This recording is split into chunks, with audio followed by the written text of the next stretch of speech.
This is Atomic Shinobi and today I'm going to narrate first part of what if Kid Madara accidentally travels to the future and befriended Naruto.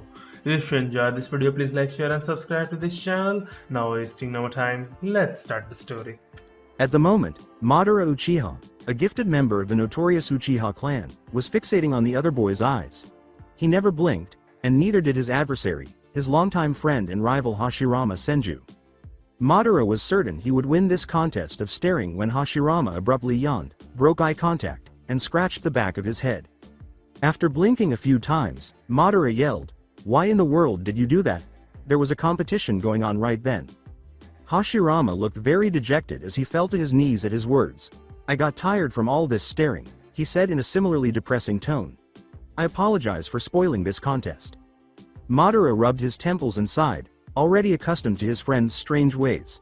Forget it, it wasn't that important anyway. He fell to the ground next to his friends and began to look up at the sky, observing the clouds. "I wonder," Hashirama said solemnly, "when it will finally be over."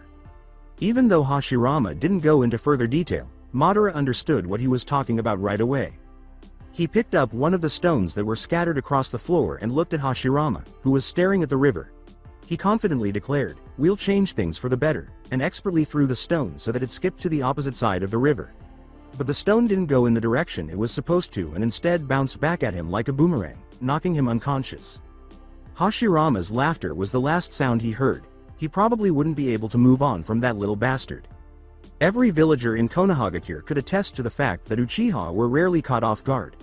But when a boy appeared out of nowhere, even they were powerless to stop their eyes from widening and their throats from gasping.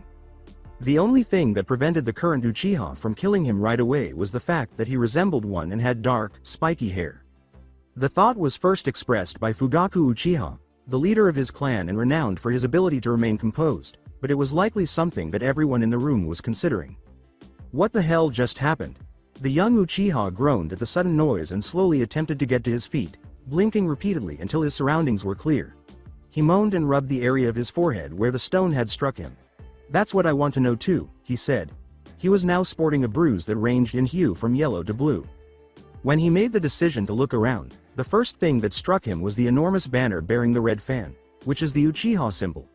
Indeed, the individuals who were now ogling him did resemble Uchiha. But why hadn't he previously seen them? Unless he struck his head more forcefully than he had anticipated. He chose this option after realizing that the other options for that group of people's identity weren't much better and that some of them sounded extremely strange or a little unsettling. "So you're the Uchiha clan, right?" If they weren't, he might as well bid the world farewell because other clans didn't like being abruptly interrupted during a meeting. "Yes, we are," the man who had previously said something said. He said, "And who are you?" His voice was calm, but it was easy to see the threat beneath it.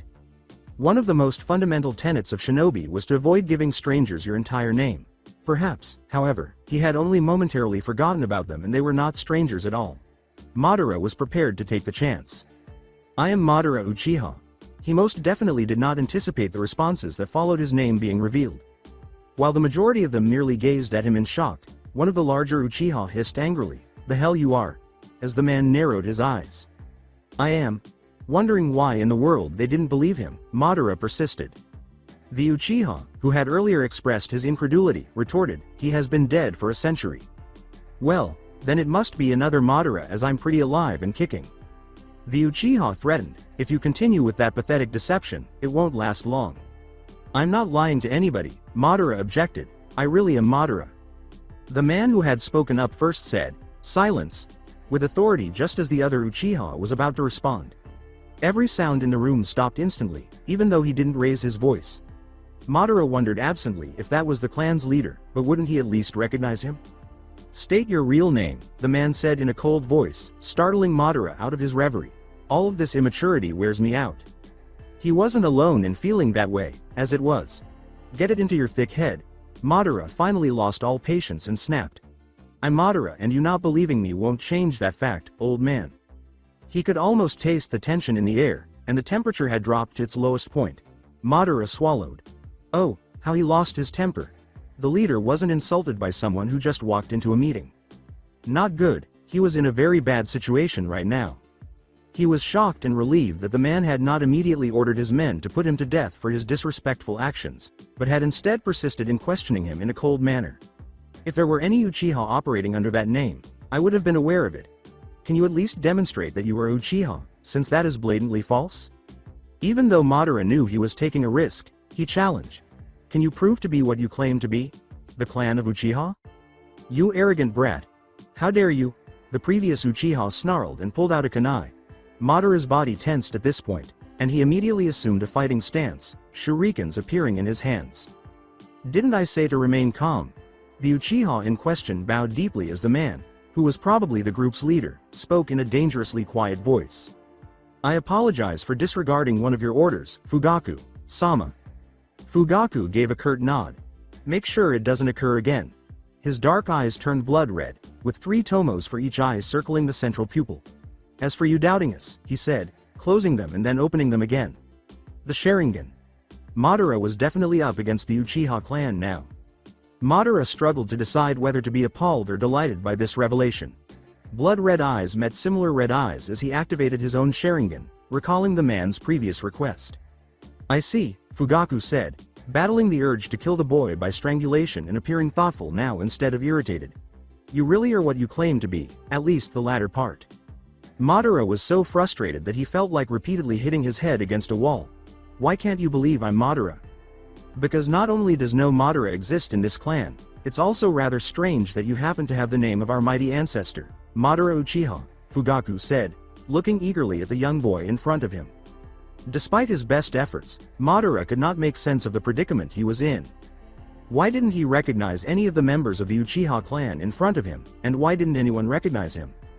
Despite his youth, Madara was regarded as a prodigy and was well known throughout the clan, including the higher levels. Since he could still clearly recall his true clan and his mind so far showed no obvious gaps, his initial theory that he had lost some of his memories was illogical. As a result, he was fairly certain that everything was fine, which raised suspicions about the Uchiha clan. The Uchiha's reputation was being used for their own self-serving purposes, unless they were imposters. His blood boiled at the mere thought of it. But hold on a second. The man who appeared to be in charge of this group had just shown him his Sharingan, and it was authentic. One could only feel so uneasy in the presence of a true Sharingan. Did that man steal the Sharingan from Uchiha, or had he defected and, using his Uchiha powers, made himself independent and organized a group calling himself the Uchiha clan? The latter he had witnessed only once. An enemy clan had captured the man, and by the time they discovered him, he was already dead, with blood still seeping from his empty eye sockets. He would occasionally still have nightmares about it, and upon waking up, he would check to make sure his eyes were still there. Both out of retaliation and out of concern that one of the Uchiha's most powerful weapons might be used against them, the clan that had stolen the eyes had been completely destroyed. Even though those theories made more sense than the Uchiha clan, something still felt strange, and he was extremely frustrated because he couldn't figure it out. He was startled out of his thoughts by the clearing of a throat, and his eyes met Fugaku's, which were fluttering with irritation. Sorry, I apologize. As he scratched the back of his head in embarrassment, Madara said sheepishly, I was thinking about something. After receiving a raised eyebrow in response, Madara continued, saying, I'm pretty confused right now as you don't seem to be the way I remember the Uchiha clan at all. Lying would not have saved him from the mess he had wakeda or rather, fallen into, even though it was painfully true. In any case, he was probably in big trouble if these individuals were a hostile group that didn't mind stealing children's eyes. If anything, Fugaku was even more perplexed by Madara's explanation when an idea suddenly emerged in the clan leader's mind. In an attempt to gather more proof for his theory that the boy had experienced some form of amnesia and that his mind had been replaced by distorted memories, he said, well, why won't you tell us what's the last thing you can remember before you arrived here in such a curious way? Even if that did not explain how the boy got here, it would support his theory. Madara said, well, I was having a staring competition with a friend in an uneasy manner. He felt foolish saying it out loud, probably because Hashirama had already pointed out that the idea was foolish, even when he had told him to stop talking because he didn't want to acknowledge that his friend was correct. At least he had more evidence to support his other theory that the boy in front of him was a complete idiot. I see, Fugaku said slowly. Any more details regarding that friend of yours? Madara gulped inwardly. Well, he couldn't just splutter a random response to that question, because he was certain that his clan wouldn't view the unconventional friendship favorably, He had up until now kept his friendship with the Senju boy a secret. Even though Madara was aware of his clan's honor, he wasn't entirely certain that they wouldn't use his friend in some nefarious scheme to surely cause harm to the despised Senju clan.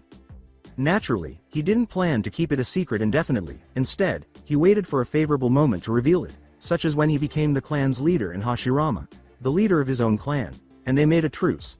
But this was certainly not the kind of favorable opportunity he was looking for. If not the truth, then what should I say? He chose to tell the half-truth. Hashirama is his name. I've known this boy since we first met at a river. Although some rather important details were omitted, it was technically not a lie, so they shouldn't be upset or suspicious. He was shocked to learn that the man's response was completely different from what he had anticipated. Oh, and now your supposed friend is Hashirama Senju. Then tell us that the two of you are planning to found a village and the tale will be complete, Fugaku stated with a tone that was clearly sarcastic. How do you know that? In his shock and surprise, Madara mentioned the Senju and the establishment of a village section, not realizing that he had essentially given himself away. This was the last piece of evidence supporting Fugaku's third theory, according to which the boy was either insane or delusional and had fled a madhouse. The only thing left to decide was how to handle that boy, particularly if he was truly insane. Madara was unnerved by Fugaku's silence. What should he have done? Defend yourself against events, run away from them, or let them happen and stay inactive? Fugaku could not think of anything to say. A mere boy had not only gotten past the Uchiha security, which was among the best in Konoha, but he was also mistakenly believing that he was the fabled Madara, the strongest member of the Uchiha clan and a company founder of Konoha. What did the boy intend to do? Calmly weighing all the facts, he was certain that he would later regret merely dismissing the boy's behavior as foolish or crazy. After all, the boy managed to enter this room covertly without anyone noticing him, despite his apparent confusion, insanity, and stupidity. Considering that many of the most skilled and talented shinobi the Uchiha clan had to offer were present in this very room, the feast itself was truly impressive. It was not an assassination, nor was it likely an attempt to surreptitiously learn about the clan's future plans by monitoring the clan meeting's progress. Fugaku thanked the spirits above that the meeting hadn't been about that topic, otherwise he'd have to deal with a new mountain of problems. Fugaku was certain that the boy would never have made such a blatantly foolish error as revealing his identity to the entire clan by falling right among them and then claiming to be Madara Uchiha, of all people, if it had been the latter and the boy had the necessary skills to watch the clan's meeting. However, was there a hidden agenda behind this boy's actions? Was the purpose of this cover to portray the boy as foolish or crazy, ignoring the danger he might pose? It had almost worked, anyway. But why go to all the trouble when he could have just slipped in like a shadow and given the person who had hired the boy the information he had gathered? A thanks again to Kami for ensuring that the topic they had been discussing was not one of the more secretive ones. A chill went down his spine at the thought of the enigmatic component. Was it actually Konoha? Despite the Uchiha's efforts to conceal their recent actions, had the council already begun to suspect them? The boy in front of him was the key to his questions. He would question him and, if that didn't work, he would have to employ more forceful techniques. And what now? Madara inquired, concluding that a battle would be pointless for once because he was vastly outnumbered, genius or not. He had a number of escape strategies in mind, but they were all rather dangerous, particularly if he were in the company of individuals who were Sharingan versed, which would negate the value of Genjutsu and the majority of his plans. Well, first of all, we'll search for proofs regarding your lineage. If it is revealed that you do not officially belong to the Uchiha clan, we'd have an entirely new problem, Fugaku said with a blank face. Madara's eyes narrowed suspiciously. He asked carefully, and what sort of problem, at that? Fugaku stated bluntly, for example how you have managed to gain the Sharingan. He was aware that luring the boy out in this way, leading him to believe that he was already dead or imprisoned, was dangerous, but he was prepared to take the chance.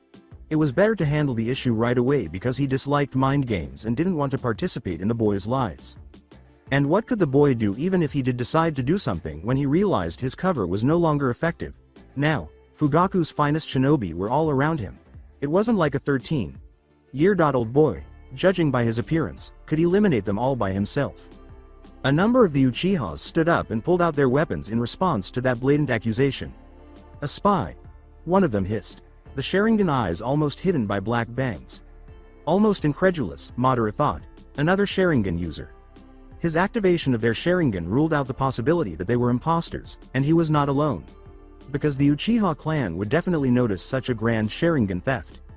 That, in fact, further complicated the situation. which was already complicated. Madara was only then struck by the full force of Fugaku's words. Whoa! I'm not a spy, traitor, or whatever you think I am. How the hell can you think that? He yelled, half in rage and half in panic, raising his hands placatingly. I am Uchiha and my name is Madara. I am telling the truth, you have to believe me, he added in a more composed tone. Fugaku calmly responded, your word alone will not suffice, although he was becoming increasingly irritated with the boy for not speaking the truth. Violence would be the last resort. Some of the others, particularly Inabi Uchiha, who had spoken up earlier, grudgingly sat down again when he beckoned them to do so. Madara returned the glare with one of his dirtiest looks. Madara's dark eyes flickered with grim determination as he demanded to know, and what do I have to do to prove that I'm telling the truth? Well, let us first determine your status. Fugaku reasoned that this would be the first indication of who he really was.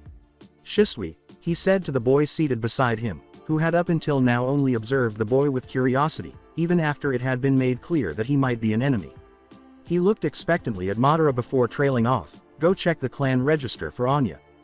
You see my name hasn't changed in the past 20 seconds, it's still Madara, you know, Madara grumbled. Fugaku had to work hard not to smother the boy in front of him out of rage and frustration. Why did he insist on playing this game of deception? He let out a deep sigh. He kept the doubt out of his voice and conceded, fine, I might have overlooked something, if only to get the boy to stop bugging him about it. Shisui, check for any Madaras who would fit the description of this boy. I expect of you to look at the matching files very closely. Hi. He then vanished with a puff of smoke, leaving the Uchihas and a bewildered Madara in his wake. Unaware that it was almost shouting, Madara said, hey, what is that Shisui guy going to do now? He is going to check the register, the Uchiha clan chief said slowly, as if addressing a 2-year-old. It was rather embarrassing to act so foolishly, even if it was a cover. Yeah, I know, Madara uttered, barely controlling his temper, I'm not stupid. While others coughed suspiciously, saying things like, of course, nice joke, and other unflattering phrases, Fugaku's face remained blank once more. Madara's hands begged to be used as a vein appeared on his forehead and began to twitch. He really wanted to kick their asses at this moment, clan or not. But what is our register, and to what purpose do you need to check it? He asked, forced to remain calm after taking several deep breaths. Only his survival instinct stopped him from doing so. With a faint smile of amusement on his lips, Fugaku started to explain that, if a Uchiha is born, he or she will be added to the clan register under his or her birth name, along with the date of birth, the names of the parents, and several other details known about the child, like the gender or blood group. Suddenly, Madara felt very uneasy about it. And why hadn't he been told that there was such a thing? And what if I'm not on this register? It would mean that your birth was not recorded to us, which would ultimately mean that your identity was kept secret for whatever reason. Okay. Madara needed to clear up this minor miscommunication. He objected, saying, I'm not some spy who got his eyes transplanted from another Uchiha, feeling offended just by the idea and annoyed that he had to say it again. He detested repeating himself. He added ferociously, I am Uchiha and I'm also not the bastard of some affair. As though he hadn't noticed that some of them exchanged knowing glances when he insisted that his Sharingan was genuine and that he was a clan member. No, he wasn't a shit kid who didn't understand the adult subjects or who was terrified of this information. At his last statement, some people had the grace to appear embarrassed or at the very least, sheepish. That remains to be seen, Fugaku said coolly, obviously unimpressed by Madara's remarks, which made Madara want to hurl something, preferably something sharp and harder, into the old man's face. It wouldn't do to be killed now, so he snubbed that idea once more before it could become too alluring. Fugaku prayed to all the spirits above that the boy was at least being honest about not being a bastard, because if he wasn't, rumors would spread, and soon the entire clan and possibly the entire village would hear about it. In addition to further harming the Uchiha's already damaged reputation, the Uchiha clan didn't consider this to be a straightforward matter. There would be a commotion within the clan and accusations would be exchanged. Conceiving a bastard was one of the most taboo things in the Uchiha clan, not only because it was extremely embarrassing and generally considered wrong, but also because the Sharingan might fall into the wrong hands. And he didn't need to deal with this kind of trouble, especially when he was planning a coup d'etat. After tense silence for several minutes, Shisui finally reappeared in a puff of smoke with stacks of paper in his hands. He handed the paper to Fugaku, who quickly skimmed over them with a frown on his face, and started reporting right away. I have looked for any Madara Uchihas born in the last 20 years, just to be sure. and I haven't found even as much as a remark about a Madara. So what do you have to say in your defense, Madara? Fugaku asked, his eyes straying from the papers in front of him to Madara's face. His voice was as cold as ice, and the last word was dripping with disbelief. Several of the Uchihas were quietly drawing their weapons, activating their Sharingan, if they hadn't already, or otherwise getting ready for any escape Madara might be planning, as he could see out of the corner of his eye. To his terrible annoyance, it seems that some people believed he was foolish enough to try something like this when the odds were so obviously against him. Madara had always been able to think quickly when he was cornered, for whatever reason, and this circumstance most certainly qualified as being cornered. Madara told them, "Look, I have no idea how I got here. The last thing I remember was that I was knocked out," in a voice that was hopefully composed and assured. He decided that the how wasn't that important, anyhow. And if I were a spy or an assassin, I surely wouldn't do something as stupid as falling down right into the middle of the room, nor would the people who hired me, if I were hired, let me go spying on you with the precious Sharingan, taken or not, if they weren't absolutely sure that I would come back alive with it, which means that I have to be fairly competent and therefore would never have done the stupid mistake I've mentioned before, he said. So it means that it must be some kind of accident. Who knows what happened while I was out? There would be hell to pay if Hashirama was solely to blame. But Madara didn't think Hashirama would even take him back to the Uchihas and put him in that condition, where he would fall into the meeting as soon as he woke up and then play a practical joke on him. It was extremely risky to trespass on Uchiha land, but as a Senju, you might as well make plans to visit the most vile places in hell. Indeed, Hashirama was insane, but as far as Madara was aware, he did not have suicidal thoughts, which likely meant little. Madara's words were followed by stunned silence. The Uchihas were more confused by the person who delivered it than by the content, since the majority of them had at least thought of something similar. Some could only nod in agreement, too shocked to speak, but at last a long-haired Uchiha with unusually fair hair for the clan said in a very disbelieving voice. "That actually makes sense." On Madara's forehead, a second vein appeared. "Don't make it sound like a miracle," he yelled aggressively. He was a genius. The other members of the clan apparently believed he was not a fool. They probably didn't even think of this. While Madara was furious, Fugaku was astounded that even though his fellow clan members believed the boy might be a spy, they still considered him to be stupid. Normally, one would assume that a highly skilled shinobi couldn't be stupid. Although the cover was very effective, it probably made the boy look foolish for initially pretending to be an idiot, especially if it was so convincing. He turned to face a group of Uchihas seated farther away, who were renowned for their ability to think clearly, or as Fugaku liked to say, also used their brain and not only their eyes. One of them gave his head a subtle shake. As far as they knew, the boy was telling the truth. It was practically impossible to tell a complete lie to a skilled Uchiha, and Fugaku was certain that they were. Shinobis were trained to recognize body language that indicated someone was lying, and when you combine that with the improved vision that comes from the Sharingan, it became nearly impossible. He was unable to observe firsthand because the boy would have undoubtedly grown agitated upon witnessing the leader turn on the Sharingan, which could have been taken as an order to attack. That boy was either a very skilled liar, he was only giving a partial truth and omitting some important information, or he was telling the truth. The simplest and least problematic course of action would be to torture the truth out of him the shinobi way and then just throw him out. It's possible that the boy was truly innocent and that all of his actions had a purpose that Fugaku was unable to determine. The choice would have been much simpler if this incident had happened at a different time, but now that the boy was here, a nearly missed chance had come up once more. Fugaku couldn't ignore it as a father, not as the leader of his clan. It would be for the benefit of Itachi. Whether genius or not, he was aware that the strain on Itachi could cause it to collapse from within, but up until this point, he was the only person who could perform the role. He hoped he wouldn't have too many regrets about this choice. When he finally said, "Well, we should adopt you then," he was completely aware that he had dropped a bomb. Everyone in the room gasped, and Madara was among those who stared at him in disbelief and shock.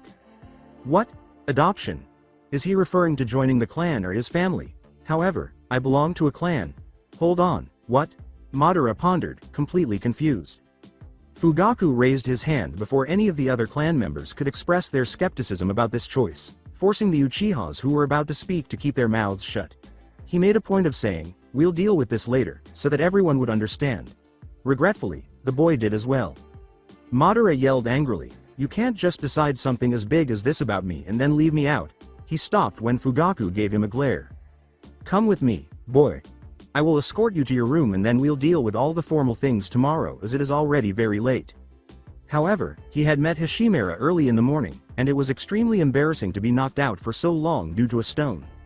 Since Madara had always been instructed to follow the clan head's wishes, it had somehow become ingrained in him to listen to him without thinking. Fugaku had already gotten up, and he did the same out of instinct. If Fugaku was taken aback by Madara's immediate compliance, it was not evident. There was silence as they walked out of the room without saying anything more. Madara wanted to ask a lot of questions because he was so confused and he detested it, but he knew that this was not the right time and hoped to be answered later. He would have to change that if he didn't. He could see that they were in a village now that they had completely left the building.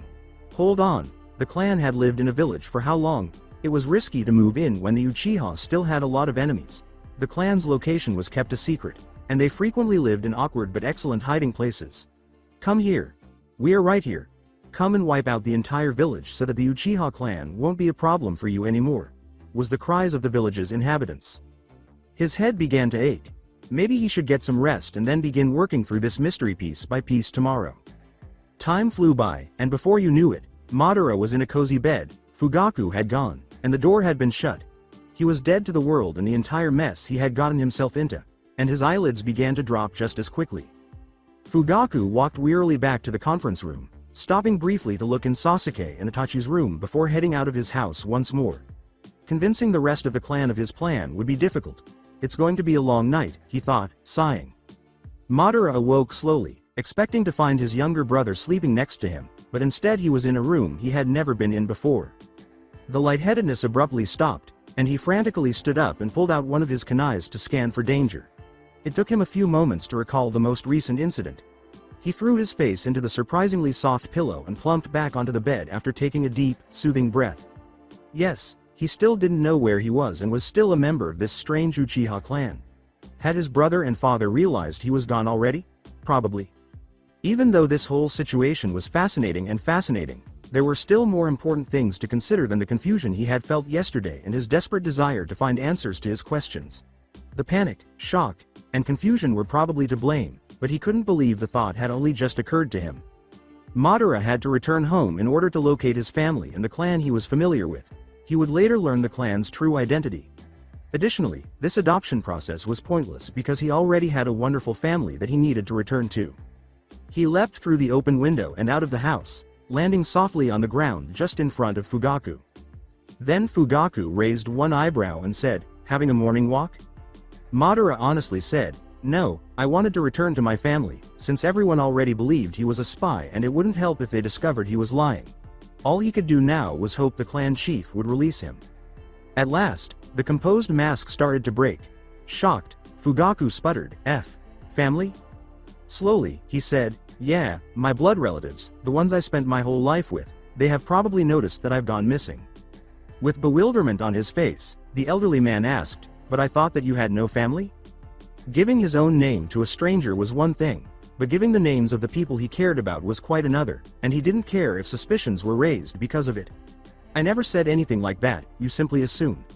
But I guess that my father and little brother aren't on this weird register either, so I won't tell their names." Even though these people hadn't hurt him yet, he still didn't know enough about them to truly trust them.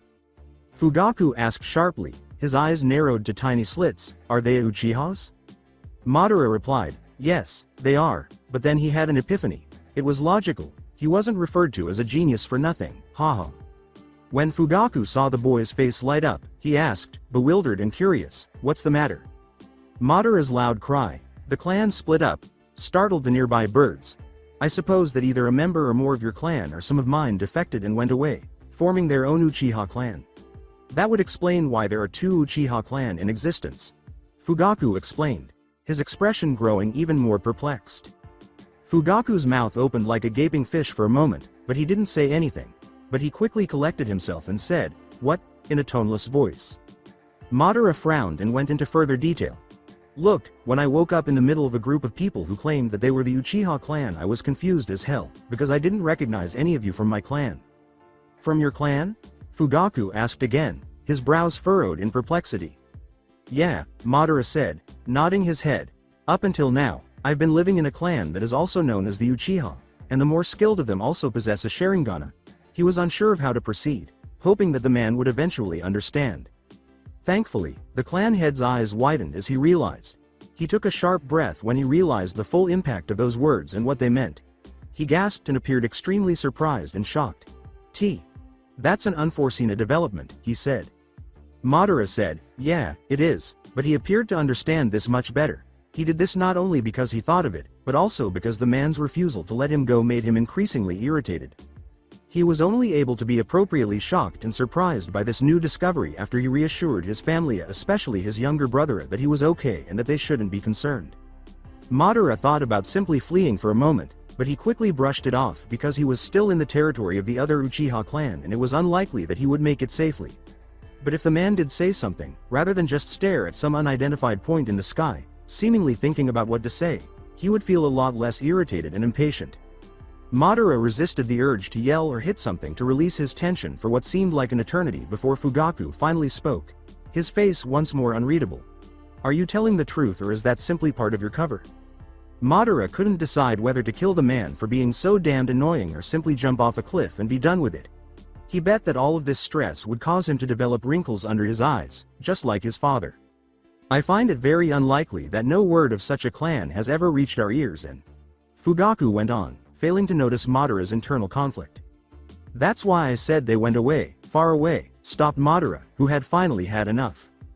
The fact that someone else was even more irritated by this whole boys suddenly in the middle of our conference room thing made Fugaku gleefully laugh. You didn't say the last one, he had to say. Madara's remaining poise and manners were completely thrown out the window. He yelled at the top of his lungs, God damn it, old man. Just let me get the hell out of here or I will burn every single thing in this fucking place into tiny, little crisps. As a vein the size of his fist burst on his forehead, likely waking up every single resident of the Uchiha district. Despite the serious tone, Fugaku asked calmly, is this a threat? With a playful twinkle in his eyes. Out of sheer frustration, Madara did, in fact, repeatedly bang his head against the closest hard object, which turned out to be the tree that grew directly next to the clan head's house. Madara turned to face Fugaku, who appeared completely calm, even though he was probably laughing uncontrollably on the inside. This was after his head began to hurt so much that it actually drove away the headache. With his shoulders slumped in dissatisfaction, how about you do all those formal things you have to do and then let me see my family, and if you really need me that badly I can come back again, after ensuring about my family's well-being and make sure that they won't worry about me. I can say that's some sort of long-term mission or something like that. Right now, Madara was prepared to make concessions as long as he was permitted to spend at least a brief period of time with his family, provided that the words remained unsaid did not result in his death. He had previously detested this weakness, which now essentially made him plead for permission to leave. Humming a cheerful tune or something, he could simply wipe their asses and head home if he were stronger. Fugaku took this offer seriously once more, and what will ensure that you actually return are proof that you don't go to the person who has hired you under the pretense of visiting your family and deliver information and then return only to spy further? With little faith in his own words, Madara yelled angrily, Thena, then have some of your men sent to come along and watch my activities during my visit. Was that what he'd said? He was more desperate than he had thought he was, Kami. To put it mildly, it wasn't exactly the best idea to bring some foreigners to his family and, consequently, into the territory of the Uchiha clan. His Uchiha clan. They would be immediately killed by his clan, who would declare him a traitor. Madara swallowed. He hoped he would never have to go through this situation. Fugaku appeared to be thinking along the same lines, and be responsible for the possible death of my men at the hand of your supposed Uchiha clan. I don't think so. Then how about Madara started, pleading with his mind to give him a solid plan and offering gratitude to Kami, which it did. Well, they could turn on their Sharingan and wear the clan symbol, which, as far as I can see, they already do. I am pretty sure my fellow clan members would first interrogate us, as their curiosity is surely piqued after seeing unfamiliar Uchihas with the Sharingan. And after I've told them my theory, everything will end just well, he replied with an uncertain smile. He had to admit it was not one of his best plans. That could actually work, under the assumption that you are sincere and don't plan to lead my men into some kind of trap and swiftly take off to who knows where, with us being unable to track you down while you count the money you have received with your gathered information, Fugaku said with an angry expression on his expression. It had to be some sort of record, because even Hashirama's combined abilities and the constant worry that the people you care about could pass away at any moment had caused him to lose his temper so frequently in such a short period of time. To relax, he began mentally listing all the taijutsu moves he was aware of. He was largely successful in doing so. I'm pretty sure that you and your advisors will come up with something that will make us all happy. Meanwhile, you finish whatever you said yesterday you wanted to and I will just wait. But I won't wait for long, 1 or 2 days is the max. He said quickly. Nothing negative could possibly occur in a day or two while he was away, could it? Ultimately, the clan chief saw no reason to protest and consented, provided that the boy stayed on the Uchiha compound. Madara complained and demanded, can't you at least extend the area I'm allowed to freely walk into the whole village? He would likely feel less anxious and bored while waiting for the next plans for his family visit, if he explored the entire village. Then I'll have to send guards watching your every step to ensure that you won't use this as an opportunity to escape. At that, Madara almost flinched. Being observed the whole time? What on earth was his poor bladder going to do? His shy bladder issue was not the first time he had cursed it. Is there no other way to make that sure except letting people watch me over? Fugaku's eyes narrowed suspiciously. Why, is that a problem? I don't like people following me around, especially if I can't see them, Madara said, not particularly inclined to share his small issue with the other Uchiha. Fortunately, the clan head appeared to be considering other options rather than pressing for more. Well, I could use that one seal on you. Seal? Madara inquired cautiously because, to his knowledge, seals could not produce anything positive. It's only a temporarily one, Fugaku reassured him promptly. It will tell me your location whenever I want to check. You don't have a problem with that, do you? Madara said, no, I don't. It won't have Anya side effects, I hope, as she watched for any unsettling cues from the man. No matter how hard Madara looked, he couldn't find anything that would indicate that Fugaku was lying. No, there won't be any. It's a relatively easy one and I could put it on you right now if you want, he said. Regretfully, he was unable to use the Sharingan on him. He simply had to have faith in the man. Alright, Madara said grudgingly, what am I supposed to do? Bare your stomach, was the brief directive. That was a strange request, and Madara arched an eyebrow. Fugaku explained, I want to put it there, as he began to form the hand seals needed for the seal jutsu. Still uncertain as to whether that had been a smart move, he asked, why there? Madara was cautious, but he had already loosened the belt. He held the belt and his pants in one hand because without the former, they would fall to the ground, and he pulled up his shirt with the other hand, revealing his stomach. Standing like this made him feel really uncomfortable, and he started to second guess his choice once more. Fugaku, who was already on the last hand seals, remarked, I'm sure that you don't want people to see it on first sight, and the stomach is a part of your body you can't dispose of so easily to get rid of the seal, like, for example, your arm. Though he couldn't help but grudgingly admire the fact that the man seemed to think of everything, Madara thought dryly, talk about paranoid. Madara was unable to control his flinch when the clan head swiftly pressed the palm of his hand against his exposed stomach, causing the skin to begin to burn. But after a few moments, the pain stopped, and Fugaku took his hand off his stomach. Madara glanced down at his stomach in a hurry. His stomach was now adorned with a strange round object where there had previously been only fair skin. It appeared to be a combination of unknown letters, other signs, and possibly even drawings. The new seal caused Madara to frown. Well, that's a huge thing for an easy seal, she said. Fugaku remarked dismissively, seals are always like this, referring to the seal as well. Since Madara wasn't a seal expert, he couldn't really argue with him on that point. He quickly tightened the belt and put his dark shirt back over his stomach. A tense silence fell. Fugaku finally said, well, I have to deal with important things right now, as he began to take a break. I'll let you know if I need your presence. He gave Madara one final nod before vanishing in a cloud of smoke. Madara blinked a few times before a massive frown began to take shape on his face. He then kicked a stone angrily, causing it to thud against the wall of the house. The feeling that he had just gotten himself into even more of a mess and that hardly any of his questions had been addressed persisted. All in all, it had been a very embarrassing day. At least this entire situation was not positive. Probably because it was still quite early, Madara didn't see many people on his way and hardly paid attention to where his feet led him. Strange, he thought. With the constant fighting and the worry that they might be attacked at any moment, there was usually not enough time for much sleep. It's possible that they had no enemies to fear. If anyone did notice him, they didn't say anything about Ida, at least not to him. Although he did draw attention, probably because no one had ever seen him before, no one became suspicious of him because he did not appear to be an unwanted intruder but rather Uchiha. It seemed that the clan as a whole had not yet been made aware of his appearance, and he had no intention of changing that.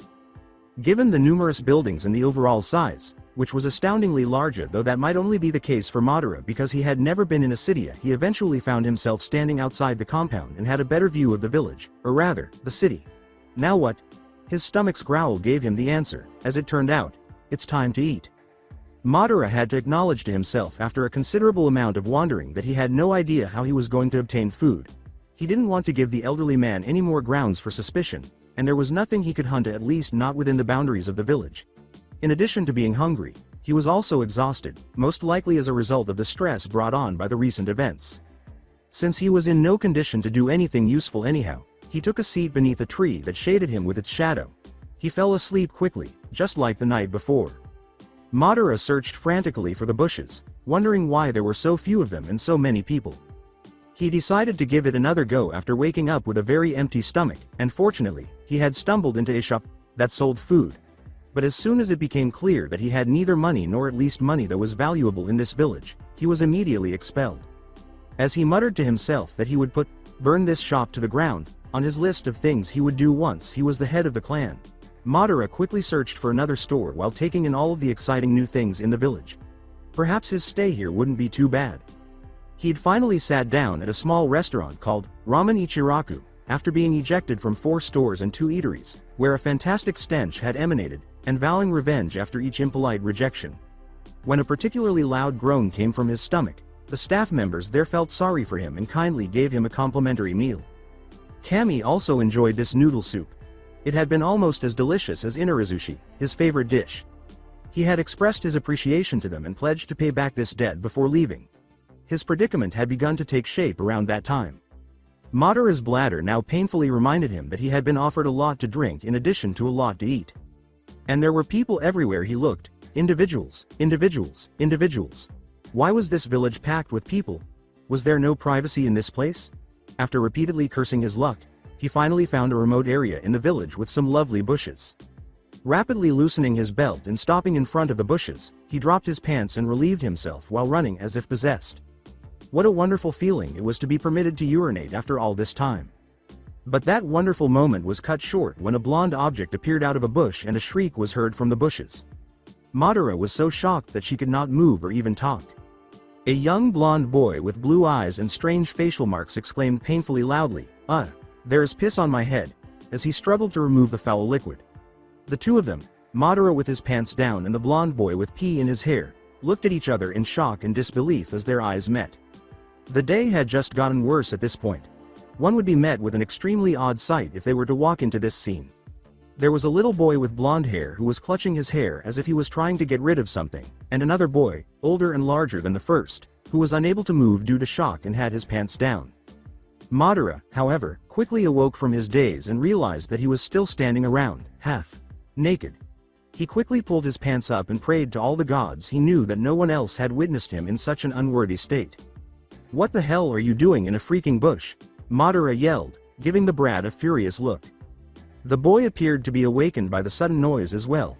After smelling a flick of his hair and then having to hold his nose, he added, "Damn it. You're the one who peed on me, and it stinks." "Well, serves you right for hiding in bushes and spying around, watching people pee. Okay, so obviously the last charge wasn't accurate, but at the moment, he didn't give a damn." The boy protested, "Don't compare me with Gigi."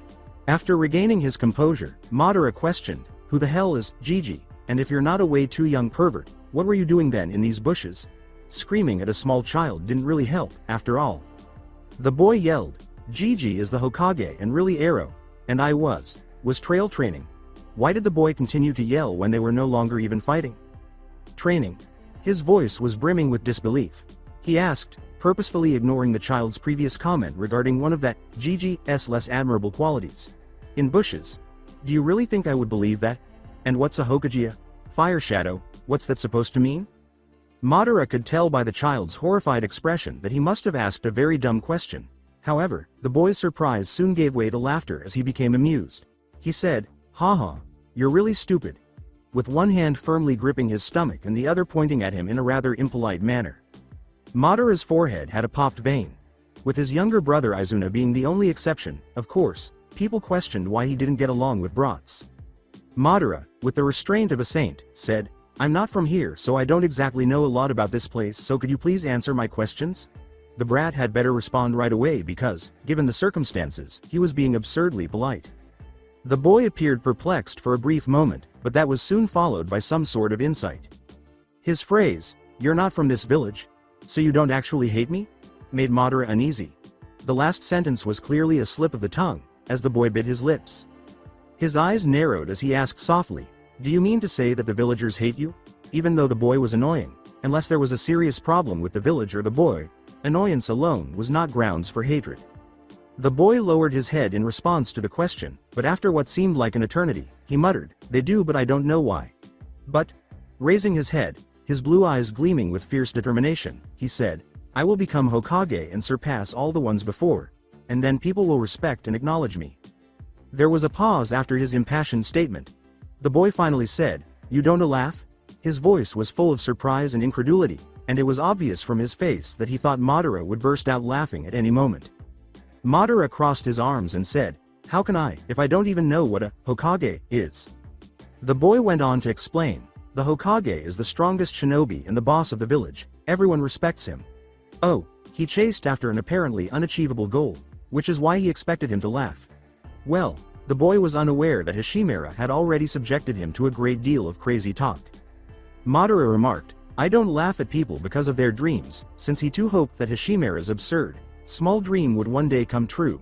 He went on to say, "And there is always the possibility that you might become what you want to be," since the boy still had a very dejected expression.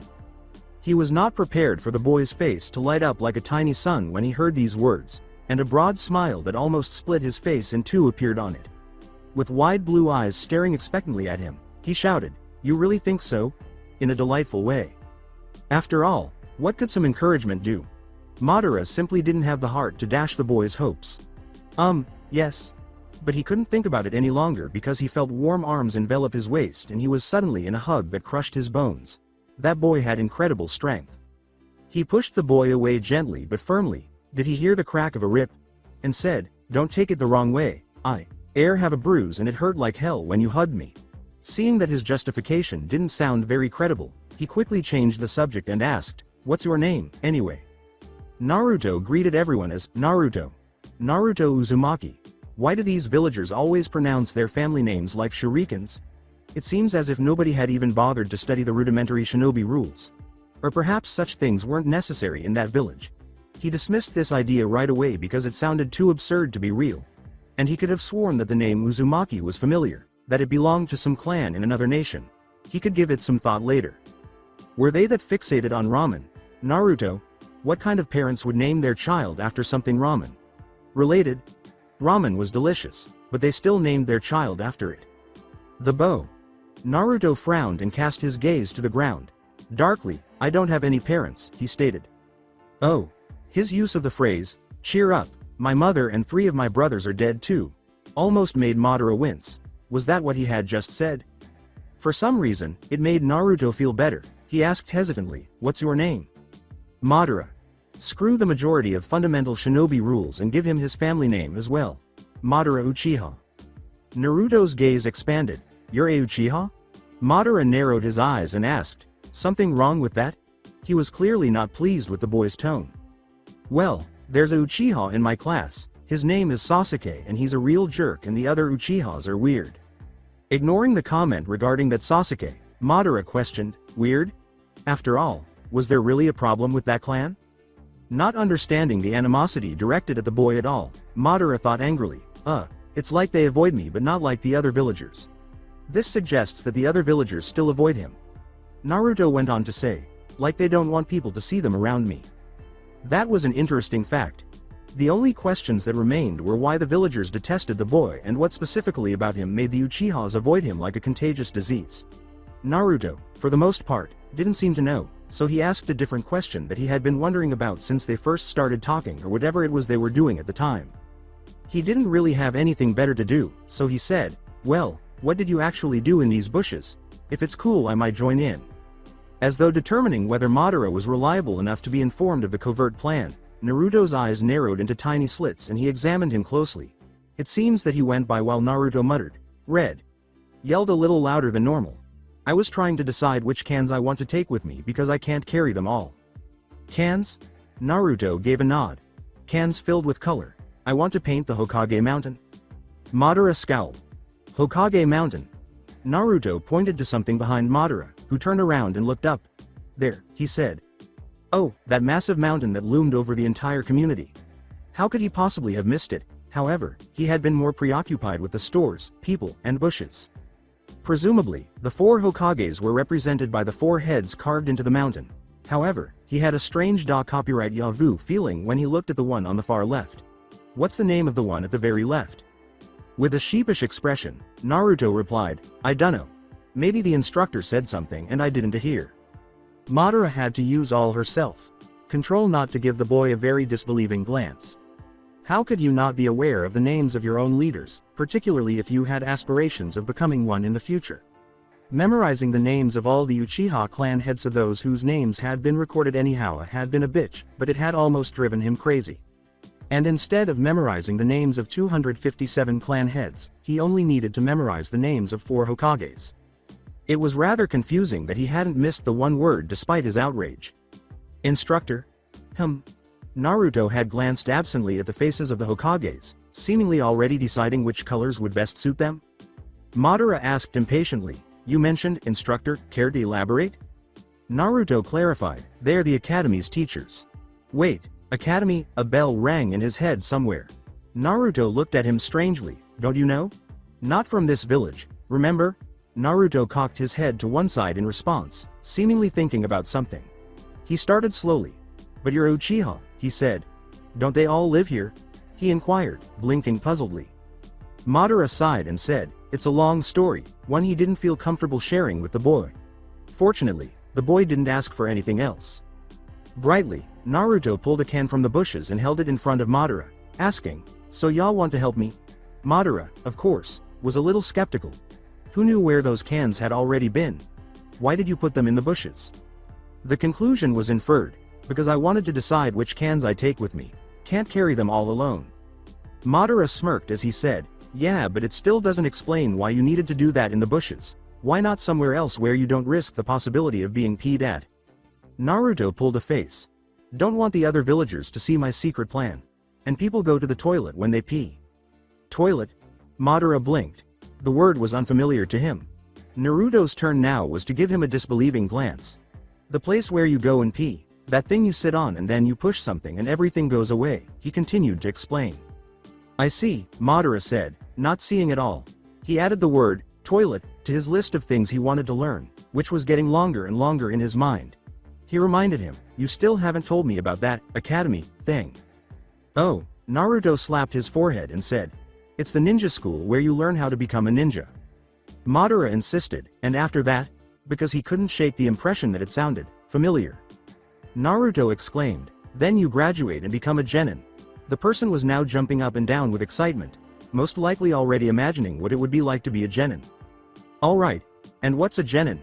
Genin is the lowest EHA something, then there's Chua something and then Yo, something. Madara scowled at the dearth of pertinent details, but he was able to deduce something from the rambling, which mostly consisted of EHMS and somethings. So it's a rank system?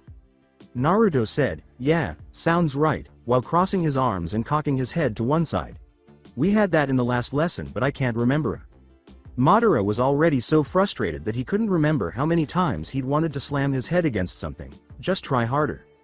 Naruto screaming and scratching his head angrily, something about ranks and missions and AARGH. Thinking so much hurts my head. Madara's perspiration fell. Based on his understanding, there was a system of ranks and perhaps a system of missions as well. When he realized why it had sounded so familiar, his eyes widened. It couldn't be, but first he needed evidence. Hey, Naruto, is there a connection between the rank system and the mission system, if the latter exists? Crossing his arms and furrowing his brows in intense concentration, Naruto cocked his head to the side. Madara fought the urge to slap the boy or, better yet, throttle him, thinking wearily that at least he was trying. Naruto finally responded, yeah, after what felt like an eternity. Something with genins allowed to go on D rank and C rank missions and the Cho. Whatever on C rank and B rank missions and then I probably fell asleep, he said, as he sheepishly scratched the back of his head. Remain composed. Smack. Naruto gripped his sore cheek and cried out, "Ouch," before turning angrily to face a contented Madara. He asked, "What the hell was that for?" But all he got was a shrug. Madara quickly added, "Just reminding you to work hard to achieve your goal, which includes staying awake in lessons, idiot," after sensing that Naruto was going to do something nasty. Then, judging the moment to be right, he slapped him on the head. With a furious frown, Naruto balled his fist and tried to shove it into Madara's arrogant face. Despite the fact that Naruto's attack had been unexpected, he responded swiftly because of his reflexes, which had been refined through innumerable battles. By using the body flicker technique, he lifted Naruto up by grabbing him by the collar and sunshining behind him. As soon as the shock subsided, Naruto began to struggle and attempted to remove Madara's hand from his collar. He immediately started kicking wildly, hitting one of Madara's more sensitive spots, after realizing that it was pointless because Madara had an iron grip. Madara, of course, instantly relaxed and dropped to his knees, gripping the sore spot and doing his best not to groan pitifully. He managed to hiss, "Bastard," through clenched teeth. With his tongue out in triumph, Naruto exclaimed, "That's what you get for messing around with the great Naruto." Madara felt the impulse to hit the boy again right away, but he quickly suppressed the idea because he didn't want his honor completely destroyed. Madara got up slowly and painfully, wondering if he would be punished for killing a little brat. Even if he did the world a favor, probably. And even though he began to question whether the trouble was worthwhile, he still wanted answers. He sagged back to the floor, cross-legged, as the pain eventually subsided. Naruto squinted as if he didn't understand, but when he realized Madara wouldn't try anything, he sat down as well and fixed his bright blue eyes on the boy in front of him. Madara was so uneasy about those eyes that he almost flinched. Madara crossed his arms and sighed, "All right, I'm sorry for hitting you, even though you didn't make it easy, acting like a stupid brat." Jumping back up, Naruto yelled, "You're the stupid one for asking such stupid questions," and pointed the finger at Madara. He started to chant, successfully arousing Madara's violent side. "Even if you're not from the village, everyone knows that stuff. My village is really important and stuff. You must be really stupid for not knowing. You're a baka. Baka, baka," he said. Just as he was about to murder the little brat, mentally calculating the best way to dispose of the boy's body, he remembered something the boy had previously said. With the intent to kill gradually decreasing, he inquired, "You said something about genins who take D and C rank missions while the rank above, the Cho, would ever take on C and B rank missions. So am I correct when I say the missions they're assigned to are appropriate for their rank and thus their skill set? If that were really the case, now I can see it, a school to instruct and train the young ones. The missions we give them will be the most appropriate for their skill set. They can be assigned appropriately by the teachers. No child in our village will ever again have to endure the atrocities of the battlefield." Those words were as fresh in Madara's memory as if he had heard them yesterday. This village appears to be the realization of a foolish dream that was too good to be true. When Naruto yelled, "I won't tell ya," and stuck his tongue out, he was startled out of his reverie. Madara wondered if he should tear it off to silence the brat. Fortunately for Naruto, he was able to restrain himself once more and said, sounding composed, "Just answer the question." Perhaps because he wasn't used to it, Naruto seemed more alarmed by the quiet than by any threats or blows he had been subjected to. After swallowing, he nodded. Madara rubbed his temples and moaned. The foolish headache had come back with all its splendor. He needed any diversion from those bothersome thoughts, so he said, "You know what, let's just paint the faces." Had someone else shared the same dream and realized it, or was Hashirama somehow to blame for this whole mess? Since the academy was a place for learning, he was certain that someone would be able to answer his questions, so he decided to look for information about the village as a whole. He asked to go paint the mountain because he needed a break for the time being. And for some strange reason, Madara knew that he would feel very satisfied if he butchered the face at the very left. At first, Naruto was a little hesitant about the abrupt change of heart, but he didn't want to miss the chance to get a partner in crime, so he grinned broadly and thrust 3 cans into each of Madara's hands. He also took 4 cans with him, 3 paintbrushes protruding from one of the different cans. In an attempt to avoid drawing any attention from the villagers, Naruto joyfully bounced up and down on his way to the monument, indicating that this was undoubtedly not the first time he had done so. Madara pondered in the back of his mind whether joining the blonde had been one of his best suggestions. Although it was a rather morbid use of the word, Fugaku couldn't think of a better word to describe the predicament he was in. Uchihas had never felt uncomfortable. He was now in the Hokage's office in the academy, where he had asked for and, of course, been granted a meeting with the Hokage as the head of the Uchiha clan. Here he was, requesting a favor from a man he intended to overthrow. If someone else had been in his position, Fugaku was certain that he wouldn't have been the only one to experience even the smallest tinge of discomfort. For what felt like the 1000th time, he cursed the mysterious boy's arrival and the ensuing fallout. He told himself, remember that he might be a very helpful tool to the clan because, unlike Itachi, he has no ties to this village, and if his skills are as great as suspected, he might even easily replace Itachi's role. Although it would take some time for the boy to win the Hokage's trust, he was prepared to change his plan because, if the boy's recent suspicious and strange behavior was any indication, the current situation with Itachi was already unstable and a few more years wouldn't make things worse. It felt like his oldest son was a foreigner to him these days, even though he had never really understood him.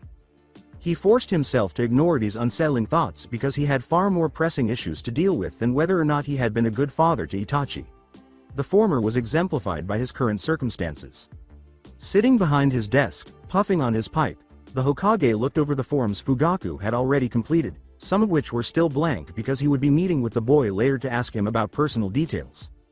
The documents were a request to verify the boy's citizenship in Konohagakure, enabling him to later join the village as a shinobi. As the clan's leader, he was able to adopt the boy into his family and clan on his own. He had already obtained the necessary paperwork from the appropriate authority and would later complete it with the boy. The elderly man scowled. Another Uchiha clan. Its foundation must have happened a long time ago, if even you, as the clan head, have never heard of such a clan existing. Are you sure that this isn't just the cover of a spy? Fugaku said, Hokage. Sama, with a slight head droop. I assure you that we had our doubts too at first. But we found no signs that he was lying, so either he is telling the truth or someone manipulated into thinking that it is the truth he is speaking of. However, I have made sure that he won't escape from the village and I have managed to compromise with him. He is willing to stay in this village, if he is allowed to visit his village for the last time, telling them of his departure. While absently massaging his beard, the Hokage inquired, so does the boy actually want to stay here? I am not sure, Fugaku said, aware that it would be foolish to tell the old man outright. However, as you have already said, there is still the possibility that he might be a spy, so letting go of him entirely would be very risky. So what of him going to his family for the last time? Fugaku remarked, if it is indeed his family, well, I am not quite sure how to advance, as sending men to watch him might turn out to be a trap and a means to escape for him. The Hokage reportedly considered the difficult task at hand as he scowled once more, deepening his wrinkles. There was silence for a few minutes, and then he sighed. Well, I cannot think of any better solution than this one. Which would be? Fugaku asked impatiently, briefly forgetting to treat the Hokage with the deference he deserved. I will send some of the Anbu with him and order them to kill him at the spot, if it turns out to be a trap, so that he won't be able to at least relay his information to any enemy force. I have utter faith in their skills for being able to do so and then return safely back. Denying the boy's wish wouldn't benefit any of us, as he would most likely start to cause trouble then. Which reminds me, do you have also made sure that he has no means to possibly send a message to anyone? The question caused Fugaku to freeze just as he was about to accept the Hokage's plan. Oh shish. T. The Hokage let out another sigh. Judging by your expression, I suppose not. Then I will. The Hokage's words were interrupted when the door abruptly opened and Chunin, who was furious and frustrated, came in. After catching his breath once more, he bowed deeply and started speaking quickly, saying, I apologize for interrupting your meeting, Hokage. Sama. However, the foe. Naruto has pulled off a prank once again. This time he graffitied the Hokage monument. The Hokage rubbed his temples instead of smoking his pipe. He had previously expressed the wish that Naruto had inherited more traits from his father than just his appearance. The Chunin quickly added, and it seems he has someone helping him, to his report. Hiruzen's eyebrows went up. That was novel, indeed. A bewildered Fugaku, wondering if they didn't have more pressing issues to deal with, like a potential spy providing information to an enemy, followed him up to the roof, where the mountain could be seen from below because the academy was constructed directly before the mountain. When they got there, they discovered that a group of ninja were already there, shouting at Naruto and his purported friend. In order to paint without running the risk of falling at the same time, the two pranksters were each restrained by a rope. Regarding the actual Hokage monument, graffiti was all over the faces of his fellow Hokage, while the other boy with the black hair and spikes was busy drawing something rather vulgar on the Shodom's right cheek. Naruto was giving his father's nosebleed the final touch, though the boy was unaware of this.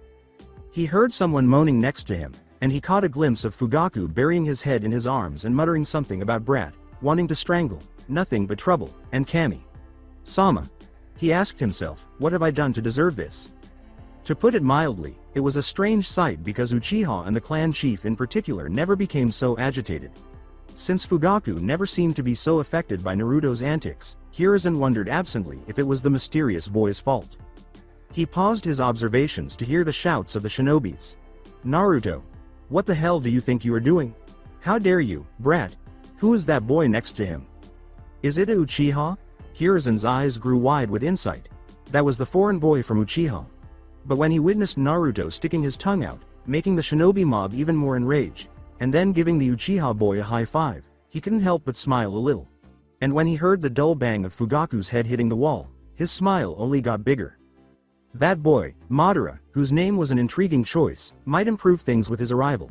At least for Naruto. He chuckled to himself as he saw Madara obliterate any remaining masculinity on the Shodem's face. The boy, for some reason, took great pleasure in sullying the face of the village founder. As the yells grew louder and more irate, the two boys gave each other another high five and burst out laughing. It marked the start of an amazing friendship. Madara was unsure of the worse. Having to erase all of his hard work by cleaning the faces, listening to a lengthy lecture from an unknown shinobi whose name he didn't care to learn, or having to put up with Fugaku's smoldering glare, which was a silent warning that he should prepare himself for an incredible lecture when he got back to the Uchiha district. Everything seemed equally awful to him. Although they promised him that Naruto wouldn't get away with it either, he was the one who had to deal with the trouble that followed because the little bastard, also known as Naruto, had managed to slip away. Since this was the only head he had blemished, he was fortunate to only need to clean the Shodem's face. With a sponge, he dutifully removed the paint while a shinobi watched over him to make sure he didn't run away, which sounded more and more alluring as the minutes ticked off and gradually became hours. How foolish of Naruto to have chosen waterproof paint. Madara let out a sigh. For some reason, he didn't regret his choice as much as he should have, even though he knew it had been a bad one. A voice below him yelled, "Don't fall asleep," causing him to roll his eyes and startle out of his reverie. In addition to the fact that this work was incredibly repetitive and that his arms were beginning to gradually hurt, he had to endure an hour-long dull lecture about rules, responsibility, paying tribute to the Hokages who had sacrificed their lives for the village, and other such topics. Hell, how was he supposed to know all this nonsense when he wasn't even a part of the village yet? He was aware that his actions with Naruto weren't entirely appropriate, but that isn't important. Since no harm had been done, they shouldn't take it too seriously because it was only a joke. However, it could also be related to the strange way the villagers treated Naruto. Naturally, he had to investigate the matter after learning about the events of the fateful morning when the catastrophe began. It seemed like an eternity before the ninja approved of his work and let him leave. Happily, Madara was ready to go when he noticed Naruto approaching them with a grumpy expression and another ninja trailing closely behind. Evidently, Naruto now had the responsibility of tidying up the mess he had created. The Leaf Shinobi apparently didn't want to risk discovering what would happen if they cleaned the Hokage monument simultaneously. A smart move, Madara reflected. Naruto's face brightened instantly upon seeing him, and he was on the verge of running to Madara when the ninja behind him successfully stopped him by grabbing his collar. The familiar sight made Madara grimace, and he did his best to suppress the memory of an incident that had never occurred. He acknowledged that even though it had never happened, getting kicked there would probably hurt a lot, but he obviously didn't know that from experience. "Well, see y'all later. Hope you have fun," he said loudly, nodding to Naruto, but all he got in return was a stuck-out tongue, which made him snicker. Even if he had joined on his own initiative, the brat was right to bring up the idea in the first place. Madara wandered aimlessly through the village's streets, attempting to remember which direction would lead him to the Uchiha compound. He could have asked for directions, of course, but he could see exactly how it would have appeared. A random villager is asked by Uchiha how to get to the Uchiha district. He would appear foolish, and he most definitely did not want the village to think he was foolish, especially since the clan already assumed he was a fool. When a deity decided to feel sorry for him and send him assistance, he was left to find his way back to the Uchiha district alone because he wasn't sure if he could tell anyone about his peculiar situation to preserve his reputation. Standing right at a dango shop, which was close to the location where he was currently brooding, was a Uchiha, the same one who had attended the meeting and had been sent to retrieve some papers. Shisui, if he remembered correctly. Shisui appeared to have placed an order and was now appreciatively receiving a package from the vendor, which most likely contained something delectable. Shisui then left the store, looking directly into Madara's eyes. "Hey." Shisui exclaimed as he walked up to Madara, holding the package in one hand. You're the Madara who suddenly appeared out of nowhere in the middle of the meeting, right? Shisui didn't seem to mind at all, so Madara chose to remain silent because he believed the answer was fairly obvious. He said, "Shy one, what?" with a friendly laugh. "Well, you couldn't have chosen a better moment to interrupt the meeting. I have nearly dozed off before you suddenly turned up. Must have been certainly the most exciting clan meeting the clan has seen in decades," he laughed. That Shisui guy hadn't seemed like such a talker during the meeting, but maybe it wasn't appropriate, Madara said, raising an eyebrow. "Aren't you the slightest bit worried about the fact that I'm currently standing here, having a talk with you, when the whole clan suspects me of being a spy?" he had to ask. Shisui waved his hand in dismissal of this. "I have already been briefed about it by Fugaku-san. You're also on your way back to the compound?" he inquired. Madara nodded right away, appreciating that he had finally managed to get back to the Uchiha compound. They walked side by side, Madara quietly trailing him a few steps. "So on what sort of drugs were you to have gotten the bright idea to butcher the Hokage mountain with the most troublesome brat of the village?" Shisui began to speak. After blinking to process the question, Madara shrugged and said, "I was bored." "Lesser men have tried to conquer the world for the same reason," Shisui said, nodding in comprehension and speaking in a ridiculously wise voice. Madara pondered whether he should simply flee from all of this chaos as far as he could at that precise moment. As of right now, he even yearned for Hashirama, who was at least predictably insane, because half of the people he had met so far were insane. When a Uchiha was unsure of what to say but didn't want to express it, they would typically respond, "HN." "Oh, come on," whimpered Shisui. "I finally thought that I found a kinsman who recognizes a good sense of humor without it having to dance on a cake and nude and sing the song right before him, unlike certain clan members I could name." Having not missed the emphasis on the word, Madara asked, "What do you mean with the song?" He chose to ignore the rest of Shisui's remarks because he was unsure of how to respond to them. Shisui shuddered at his question. His face was etched with horror. And when Shisui had used that song in his discussion of having a good sense of humor, Madara couldn't help but wonder why it was so awful. His final statement sounded more like a mutter to himself. "You don't want to know. You really don't want to know. I swear my Mangekyo awakened when I heard that song and nearly killed my friend who sung it," he said. "Mangekyo?" Shisui quickly responded, Never mind that," adding, to hide his blunder, "So I've heard that you're from another Uchiha clan. How's life there?" Fugaku would kill him if he found out that he had unintentionally given away one of the clan's most important secrets to a near foreigner, even if he was a Uchiha. Madara squinted at the overt shift in subject, but he chose to ignore it. After giving it some thought, he concluded that there wasn't much that should be kept a secret. "Well, my clan is a mercenary clan. We're hired to do jobs and get paid for it. Unlike your clan, we don't have a place where we've settled in. Sometimes things tend to get a bit nasty because we always have to watch ourselves for any attacks, and the missions we take on aren't exactly easy either. Mainly they consist of battling other clans, who are also hired by someone else," he explained wearily. Although the village and its food were pleasant, he still preferred his Uchiha clan despite the harshness of living there. "Sounds tough," said Shisui. "And it sounds an awful lot like how my clan used to be before Konoha was founded. But I suppose it's not that surprising if the clan has split up before. Your clan has just continued being a mercenary clan. Do you have really no idea how you got here?" he inquired. "No," frowned Madara. "The last thing I remember was that I was knocked down when I was meeting with a friend." "How exactly did you get knocked out?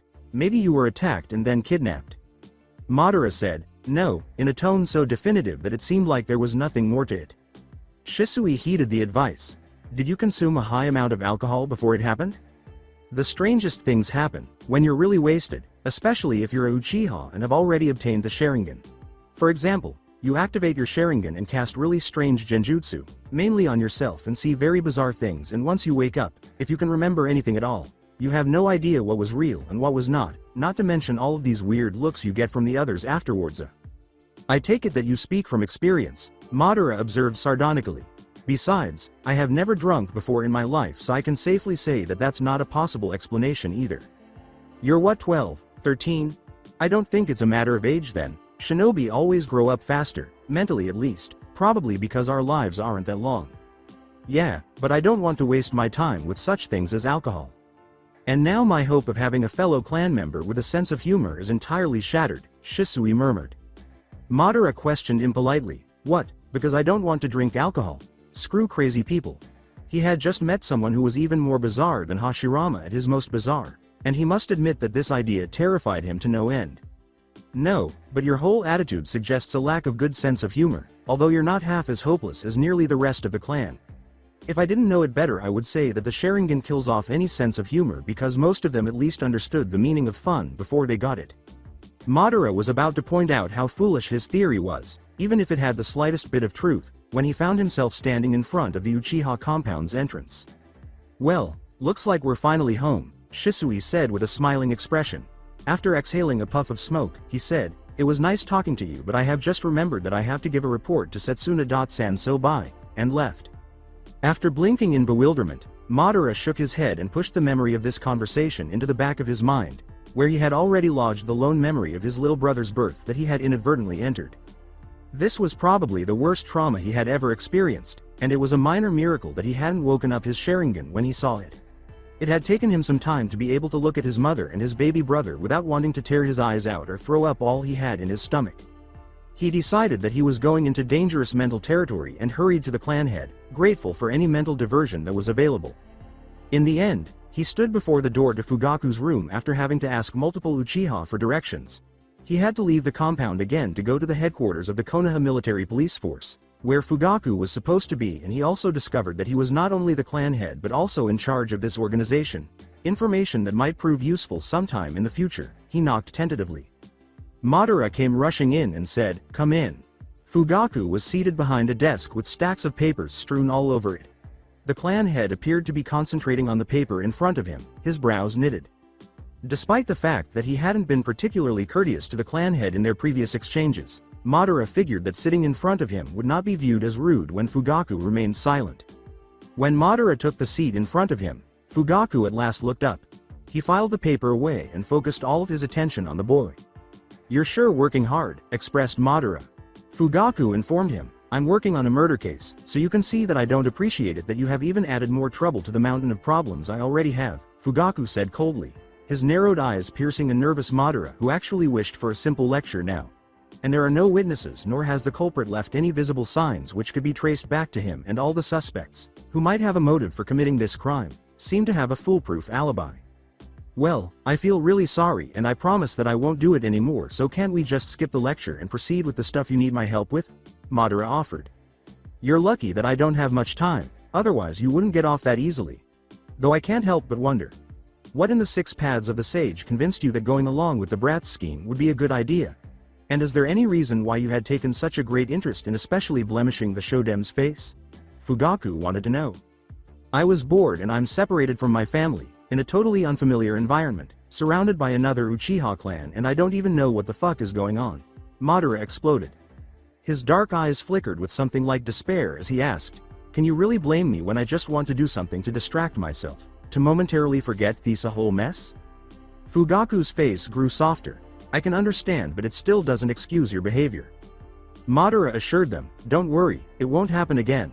The nostalgia of the present circumstance made him smile.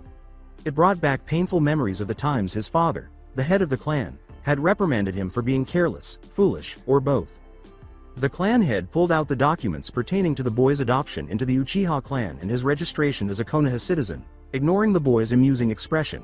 He put them on the boy's desk in front of him and handed him a pencil so he could fill in the blanks. Madara examined the object he was holding intently, but his eyes remained blank. That was something he had never seen before.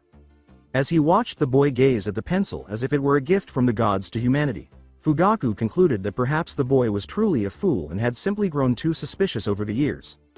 Fugaku gritted his teeth and said, "I can see that the pencil holds a certain charm, but could you please fill out the papers," wondering when the madness would end. "Well, and how?"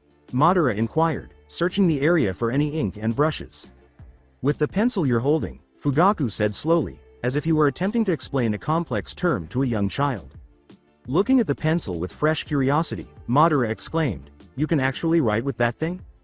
Fugaku might have broken if he hadn't previously experienced similarly stressful situations, but instead he closed his eyes, inhaled deeply, opened them again, and grabbed the pencil from the boy's hand. Instructing, "Look with your Sharingan," the boy appeared a little perplexed by the odd command, but he promptly obeyed and used his Sharingan.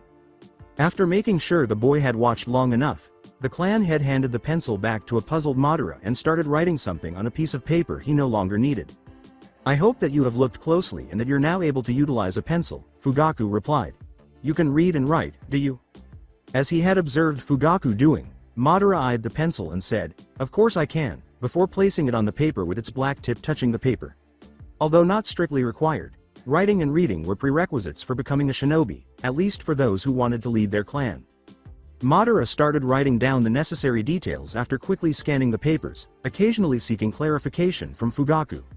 In this way, the minutes went by without any sound other than the sound of a pencil being scribbled. Fugaku finally said, "You still haven't answered my second question." "What?" asked Madara absently, his attention still on the paper in front of him. "Why you seem so intent on blemishing the Shodem's face," the clan head explained. Madara merely responded with a shrug. Madara's head widened and he set down the pencil to look at Fugaku. "There's no real reason. I just wanted to. Which remains Maya," he said. Naruto hadn't been able to respond to the question, "What's the name of the Shodem?" But he was confident the clan head could. If not, he should probably be afraid for the village's survival with such inept leaders. Fortunately, Fugaku had an answer for him. Sadly, Madara would never have anticipated that response. The casual Fugaku said, "His name is Hashirama Senju. He was the clan head of the Senju clan and he was the one to offer a truce between our and his clans, which in the end resulted into the founding of this village, as if he hadn't just dropped a bombshell." Madara blinked. And blinked once more. He must have misheard, surely. His insides were filled with dread as he asked, "What was his name again?" "Hashirama Senju," said Fugaku again, irritated. Madara blinked once more, his brain struggling to process the information that had just reached his ears. Everything made sense all of a sudden after he blinked once more. Then two things occurred. Madara appeared to be about to pass out as his jaw fell to the ground. Fugaku questioned why the boy appeared to have been instructed to wed Maida Guy.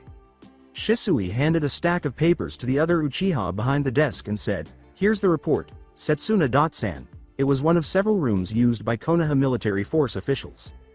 Flipping through them, Setsuna gave the material a critical eye. He narrowed his eyes suspiciously and remarked, "The report seems fine. Unless of course it is only a wretched genjutsu of yours." Shisui's only reaction was to roll his eyes. "Tisk, you should know by now, that, when it comes to duty and work, I never slack off. HN. Not that, HN, again. I swear that if I got a Ryo for each, HN, I hear, I'd be as rich as the daimyo by now," Shisui sighed. With that kind of attitude, Setsuna occasionally questioned how the brat, who had worked his ass off for as long as he could remember, had become one of the clan's most talented and trusted Uchiha. However, the existence of prodigies like Shisui and Itachi painfully demonstrated that life was never fair. He sighed as he recalled something Tekka had mentioned to him this morning. "Itachi will return from his mission today. From what I have heard, it was a full success." As Shisui raked his fingers through his hair and absently observed a bird feeding her young through the window, he rhetorically asked, "What's new? Would you expect anything less from Itachi?" Knowing there was nothing more to say, Setsuna simply said nothing. While Shisui was happy to watch the birds, humming inaudibly, and Setsuna was reading the report with a frown on his face, there was silence. Shisui looked at Setsuna curiously after he finally broke the silence with a cough and raised one eyebrow. "How is it going?" He lowered his voice and hissed angrily at the young Uchiha's expressionless expression. "Do I have to spell it out for you? The mission assigned to you which entailed keeping an eye on Itachi," he said. Shisui looked out the window and turned away. He said, "Oh, that," as if he had forgotten all about it. His face and the palm of Setsuna's hand collided loudly. "You must be joking," he moaned, massaging his temporal muscles. Shisui chirped cheerfully, "You know that I'm always dead serious," but then, as if his behavior had changed, he suddenly became serious, which instantly made Setsuna aware. It was well known that Shisui only became serious when there was a genuine threat to one of the clan or villages. His muscles tensed and his hand itched for the shuriken holster, which was strapped to his leg as was customary for shinobi, as he became even more anxious because he was unable to perceive any threat. Shisui, of course, saw how Setsuna prepared for battle, expecting enemies to charge at any moment. Shisui gave himself a disbelieving look as he softly laughed. He continued to laugh lightly as he explained, "There's no need to take up a fighting position. I merely wanted to tell you about my current observations." Setsuna relaxed, a little embarrassed by his hasty assumption. "Well, then tell me," he said quietly, Amused inwardly by the twitch of his fellow clan member's eye muscle from his unprofessional reporting, Itachi has, as you must have noticed, devoted most of his time to the Anbu, which is only natural. Even for people twice his age, the first years at the Black Ops are pretty tough, and if he wants to get promoted, which would be a fortunate development for the clan and our plan, he cannot make a half-assed effort, he said. His efforts were worthwhile because of small things like these. Nevertheless, Setsuna replied, it is still suspicious. Have you noticed any encounters between Itachi and any of the village's operating forces or their subordinates which might have relayed their messages? No, Shisui firmly stated. He was able to tell the lie with ease. The fact that Setsuna believed the young Uchiha right away, even though he was the person he was supposed to watch as best friend, spoke volumes about how trustworthy he was. Shisui would normally complete his work accurately, even if it involved his best friend, but there was one thing standing in his way. It felt completely incorrect. He was aware of the coup the clan was preparing, the potential repercussions, and that Itachi was also aware of them. He also knew that his best friend would not passively support the clan's plan, as it would go against everything Itachi stood for, and the same was true for him. As a proud subordinate of the Naidame, Tobarama Senju, he loved the village as much as his father had, and the idea of putting a hand up against it made every part of him scream. However, neither a coup nor a massacre of their clan was the best solution to the issue. Hokage Sama was frantically attempting to deal with it and come up with a potential solution without spilling any innocent blood. Itachi's job was to buy as much time as possible, but if a peaceful solution could not be found, the coup would eventually take place. It didn't take a genius to figure out who they would use to clean up the mess, though, because Konoha would strike before the coup could take place. At this point, his only options were to buy Itachi as much time as he could and trust the village and the Hokage's judgment. And if all else failed, well, it wasn't for nothing that he was referred to as the Uchiha clan's most proficient genjutsu user. Yes, it might backfire, but he was prepared to take the chance in order to keep the village safe. Shisui was unsure of Fugaku-san's intentions with that Madara boy, but he was certain that it had to do with the coup. If only he could determine whether the boy would be the final step leading to the coup and, consequently, war, or whether he would turn out to be the key to the village's and the Uchiha clan's salvation. Although he liked the child, he had a village and a clan to save, and his sudden appearance gave him a terrible headache.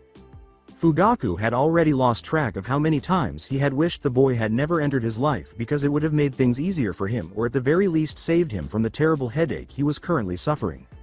The boy began screaming at the top of his lungs, yelling, "Kai!" out of the blue. "Kai! Kai!" His eyes were blood red, and his black tomos were spinning crazily. The boy apparently thought he was under a genjutsu all of a sudden. To put it plainly, he had no idea what the hell was going on or what he was supposed to do, and he had no idea what had caused the sudden breakdown. Certainly not because he had mentioned the Shodem's name. With Sharingan still active and something like denial and despair flickering in them, the boy abruptly stopped his mindless screaming at that point. Despite having two sons, Fugaku had never had to deal with the difficult task of soothing a very scared child, which is exactly how the boy appeared to him at the moment. Makoto had probably dealt with it alone without telling him about it, not that he had wanted to know if something similar had happened to his sons as well.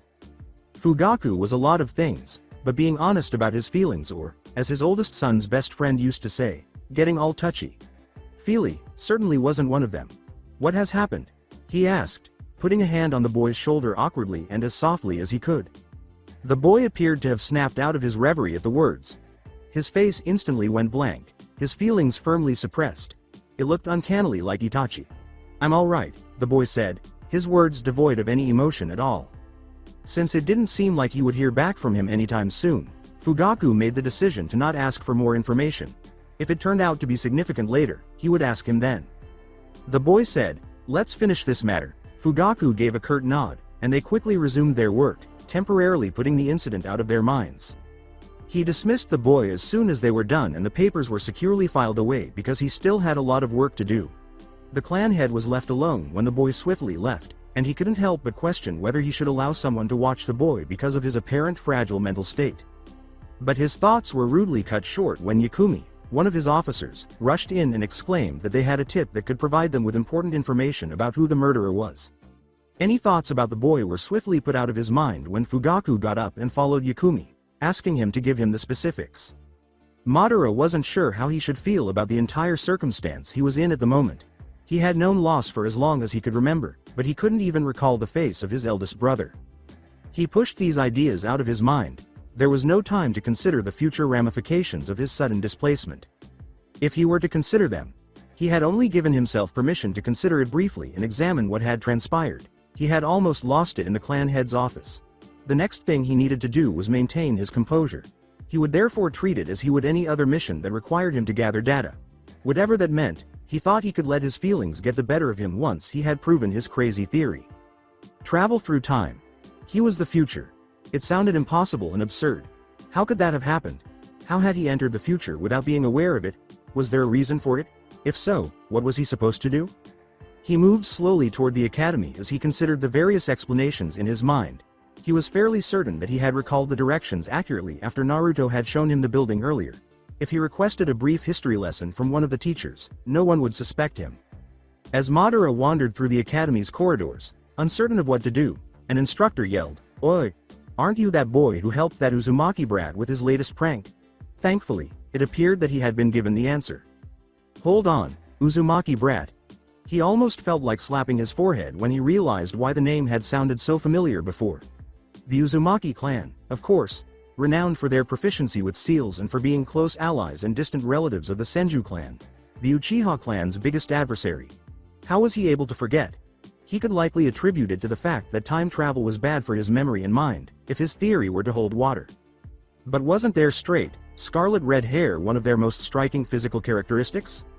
Naruto, on the other hand, had blonde, spiky hair, which was almost the exact opposite. But why should he misrepresent his ancestry? Madara then recalled that he might be in the future and that it wasn't entirely implausible that one or more Uzumaki had dated a blonde, spiky-haired individual. One Naruto Uzumaki would be the outcome, and he wasn't entirely sure why the Uzumaki chose to mate with clan outsiders. Maybe it had been something completely different, like a feast, alcohol, invited foreigners, a place suitable for two, and he had likely caused himself mental scars at the moment. Or maybe they had been on the verge of extinction and desperately needed more children. He was startled out of his reverie by the instructor's voice asking, "Are you all right?" Madara's skin had taken on a color that could not be deemed healthy, and he was now looking at her with more concern than anger. Over the years, he had gotten very good at pushing away the things he didn't like. "I'm all right," he choked out, pushing away the negative mental images. Had that not been the case, Madara wasn't sure how he would have handled everything. The instructor said, "I see," his face gradually turning sour once more.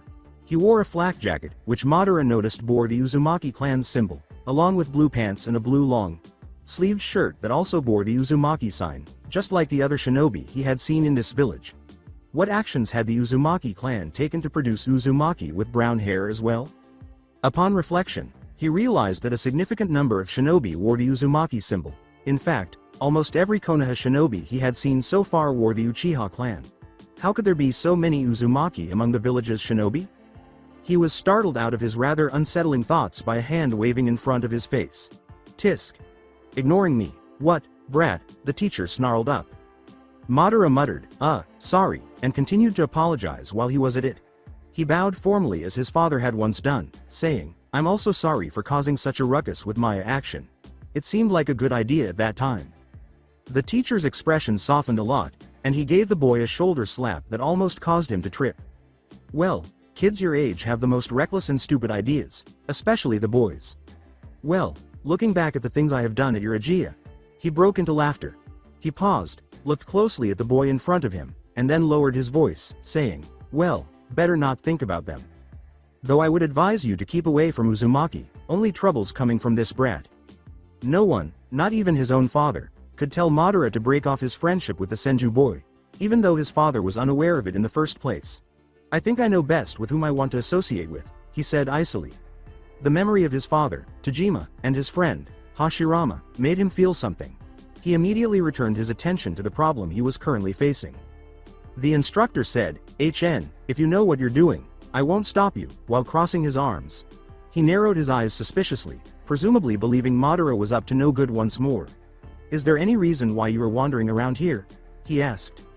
Madara remarked, "I wanted to ask about the history of the village's founding, only to realize later that he was unaware of the village's name, if it had one." This only made the man more suspicious. If anything, why would you want to know about it, after you have practically spit on one of the most important parts of the village's past, the Hokages who helped build, flourish and protect this village? Madara grimaced inwardly at the way the teacher had described his small trick. That wasn't how he intended it to sound. He did, after all, have a good deal of respect for the deceased. That wasn't my intention, he told the teacher positively, and as a sign of goodwill, I am attempting to show that I do respect the Hokages, the leaders of this village, with trying to learn of their grand deeds, starting with Shodem Sama, who has founded this village. The teacher gave a snort. I wonder what the Uchiha do to make their children talk all fancy and eloquent. But even for Uchiha, you're pretty good at wording the things oh so nicely. In response, Madara merely grinned. A clan leader's weapons included not only his kunai, or eyes in his case, but also his words. Since he learned his first word, dick, to his father's dismay and the great amusement of several other clan members after he overheard Uchiha insulting a senju as such, his father had taught him the arts of speech because words could sometimes have a greater impact than even the strongest jutsu, and it was not something to be taken lightly. Well, I suppose it won't do any harm to fill your head with useful things, the still unidentified instructor said. He turned and motioned for Madara to follow him with his hand. He ushered them into an empty room with chairs, tables, and a blackboard on the wall in front of them that served as a podium. Slumping into one of the seats was the instructor. The instructor rolled his eyes and muttered something about clans and their need to act all high and mighty. When Madara took one with much more grace, but Madara ignored it because he was eager to learn the facts as quickly as possible. Well, where to begin? I suppose I should start with how things were before the village system was introduced. Having been a part of those times just a day ago, Madara was all too familiar with them. The instructor went on to say, there were only clans, many of them, including your Uchiha clan, are still in existence today.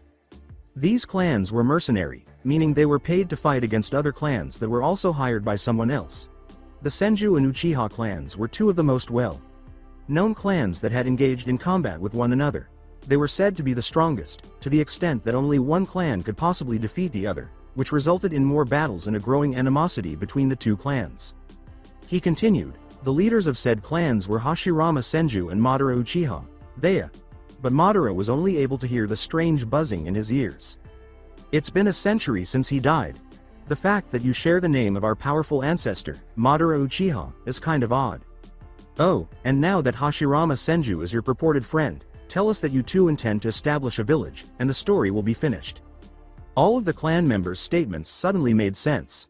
Once again, he swiftly crushed any thoughts that had surfaced at the potential ramifications of that specific piece of information.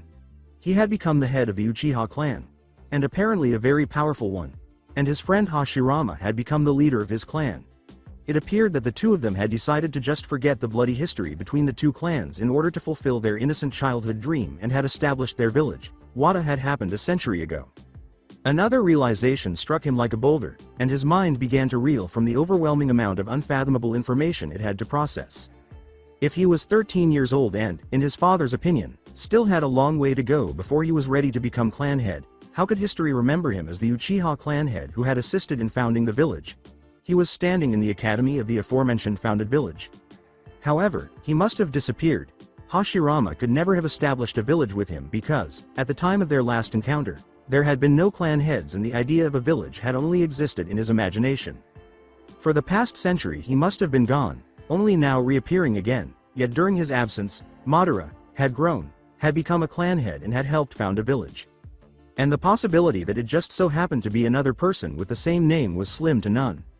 Although, could it be that the person who was responsible for him being sent to the future had taken his identity for unknown reasons? But that was impossible.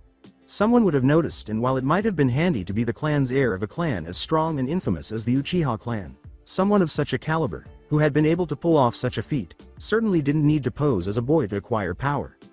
And even if that person wanted the clan's support, it would have been pretty easy to simply ally up with the clan, as the Uchiha clan certainly wouldn't have said no to a powerful asset which might finally put an end to the Senju clan and then return the favor and help the person achieve his goal and also reap the rewards then. Therefore, that was not an option. What if it had actually been him? That part of him had been sent to the future and the other part had somehow stayed. Or was Ida? Madara could have sworn that he heard something crack, but he wasn't sure if that was his imagination or his sanity. Thus the village decided to have Hashirama Sama as the leader of Konohagakure, and so he became the first Hokage. Madara had to blink for a moment because he did not understand what the man was talking about. Apparently, The village's name was Konohagakure, and it was hidden in the leaves. Who thought of this name? Even he was more inventive. The teacher crossed his arms, glared at the boy in front of him, who was scratching the back of his head sheepishly, and said, "You spaced out, didn't you?" with annoyance. "I apologize. All of this stuff had to be processed by me, please continue." "Respect his ass, but what else was to be expected from Uchiha?" sighed the instructor, Suzumi Sarugaku, who was accustomed to students not paying attention to him, even if that boy had pledged to listen well to demonstrate his respect for the Hokages. "Do I have to start over from scratch?" exasperated, he asked. "No, there is no need to. As I was saying," Suzumi went on, his voice brimming with frustration, "the village chose Hashirama Senju to be their leader, and as a result, he became the Hokage." Madara was obviously unhappy with this development. Why wouldn't he be? Madara blinked. Sure, he would have reluctantly accepted Hashirama's leadership, but he probably deserved it as the one who came up with the idea, though the instructor's wording couldn't portend anything positive. But he would have never expected the following words coming from the man's mouth. In fact, he turned traitor and tried to kill Shodem Sama and destroy the village, using the Kyuubi. The instructor's words completely registered in Madara's mind, quickly discarding everything he had learned about proper shinobi behavior, such as not displaying emotions. "Hold on. What did I do?" Madara exclaimed, utterly taken aback. Suzumi looked at him strangely. He said slowly, beginning to doubt the boy's sanity, "Well, you have just interrupted me in the middle of me trying to tell you the history of Konoha's founding." The fact that he would ever, stark raving mad, because what else could have possessed him to attack everything he undoubtedly cherishes, and with the Kyuubi on top of that, the strongest of the tailed beasts, and worse than a natural disaster, is one of the more urgent issues that Madara couldn't care less about people questioning his sanity at this point. And hold on, wasn't his clan already a part of the village at that time? Was Madara intoxicated at that time? Clinging to the slim, improbable hope Shisui had given him with his little story about how awful alcohol and Uchiha were together, he asked. After giving him yet another strange glance, the instructor said slowly, "I am fairly certain that Madara had been fully aware of his decisions." How had he ended up this way? Madara swallowed, but there was still something he feared and wanted to know. How did it end? The Kyuubi disappeared and Madara passed away. The location of the battle, which was won by Hashirama, has been referred to as the Valley of the End ever since. He was not entirely sure what it was for him, and he couldn't really blame his friend for it, because he obviously had no other choice if Madara had really turned out to be a threat to the village. His skin turned green at the thought of how many he might have managed to kill before Hashirama had put an end to his insanity. He barely managed to stop himself from wincing because learning that you were killed by your best friend was mildly unsettling at best and extremely horrifying and traumatic at worst. "How are you?" The Uchiha boy's skin tone could not be regarded as healthy, so Suzumi asked anxiously, forgetting once more how annoyed he was at the boy for not listening. The boy assured him, "I'm all right," and he instantly recognized the look in his eyes, the look many genin had when they were killed for the first time. Suzumi realized that whatever the boy had told him about his well-being had clearly been a lie, and that even though he didn't particularly like the Kyuubi brat and the Uchiha clan, with whom he was associated, he was still an instructor at heart, and as such, it was his responsibility to look out for the welfare of all the children in Konoha, not just the academy students, obviously excluding that Uzumaki brat, as he was anything but a child. Placing a comforting hand on the boy's shoulder, he asked, "What's wrong? If you'd like, you can tell me." Madara hardly fought the urge to frown. This was the second time today. Was he really that obvious? The instructor seemed to grow increasingly concerned at the lack of reaction. He turned around and gently pushed the hand away, saying, "I appreciate you telling me about Konoha." He abruptly said, "I have to go now," and hurried out of the room, leaving a bewildered instructor wondering what was wrong with the Uchiha boy and what the Uchiha clan had done to cause mental problems in all of their children. Madara slowed his pace a little until he was only jogging after he was certain that no one was following him. Now that he had the important information, all he had to do was use it to plan his next steps, as was expected of a respectable shinobi and future former clan head. But before he could do this, he had to deal with something, and that was the past and how it was probably lost to him forever. He stopped suddenly because something like a sob was about to burst from his throat. He then doubled down and ran as fast as his legs would carry him until he was once more in an empty area of the village, not far from the edges. He now moved slowly to one of the trees and knelt down, the tree's shadows pressing down on him, and for the first time, Madara let his mental inhibitions drop so that he could fully comprehend and see the harsh, icy reality. Since he was in the far future, everything and everyone he knew was now just a thing of the past, forgotten, and in a place he couldn't yet reach. Everything he had trained and fought for, until he had passed out from exhaustion, was useless now because he had done it for his clan. The clan he knew. The clan he had grown up in. The clan that had called him brat, despite the fact that he was the son of the clan head, until he had proven himself worthy of having his name used and remembered. The Uchiha clan was the clan, but it couldn't be because they would never have looked at him with those cold, heartless eyes like those foreigners did. He didn't bother to stop the tears from streaming down his cheeks because there was no father to chastise him for something as pitiful as that, and no Izuna asking him with wide eyes what could possibly upset his big brother, so his eyes were suspiciously moist in a way they hadn't been in a long time, ever since he had to witness the first death of a brother. A part of him sneered at the pathetic sight of his beloved little brother, but he told this part to go burn in hell because he had essentially lost everything to his clan, his future, his friend Hashirama, his brother Izuna, whom he had sworn to protect, only to leave him behind in the past. Oh God, Izuna, he was dead, he would never see his beloved little brother again, and that was the last straw.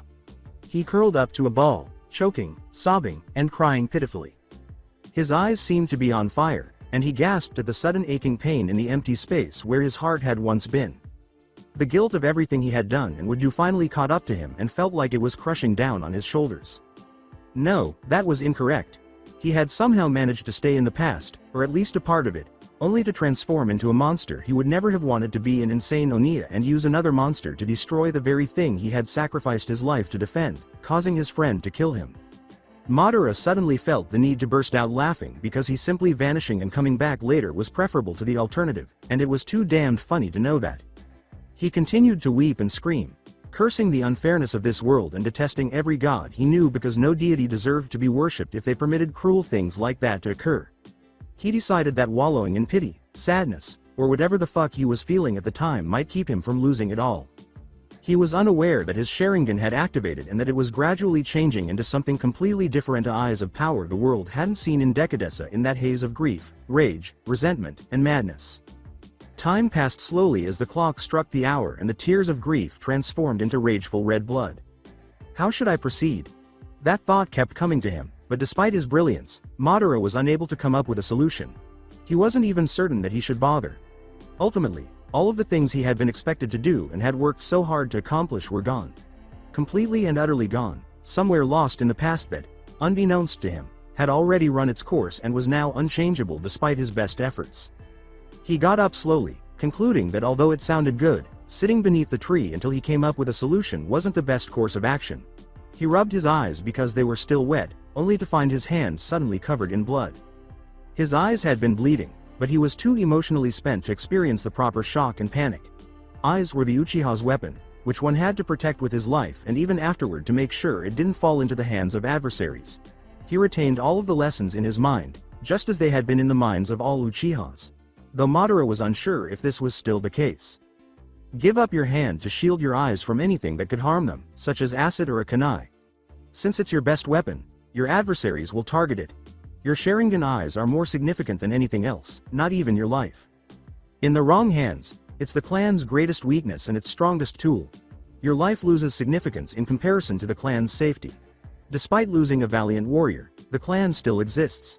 However, if even one Sharingan is captured, it will be in grave danger.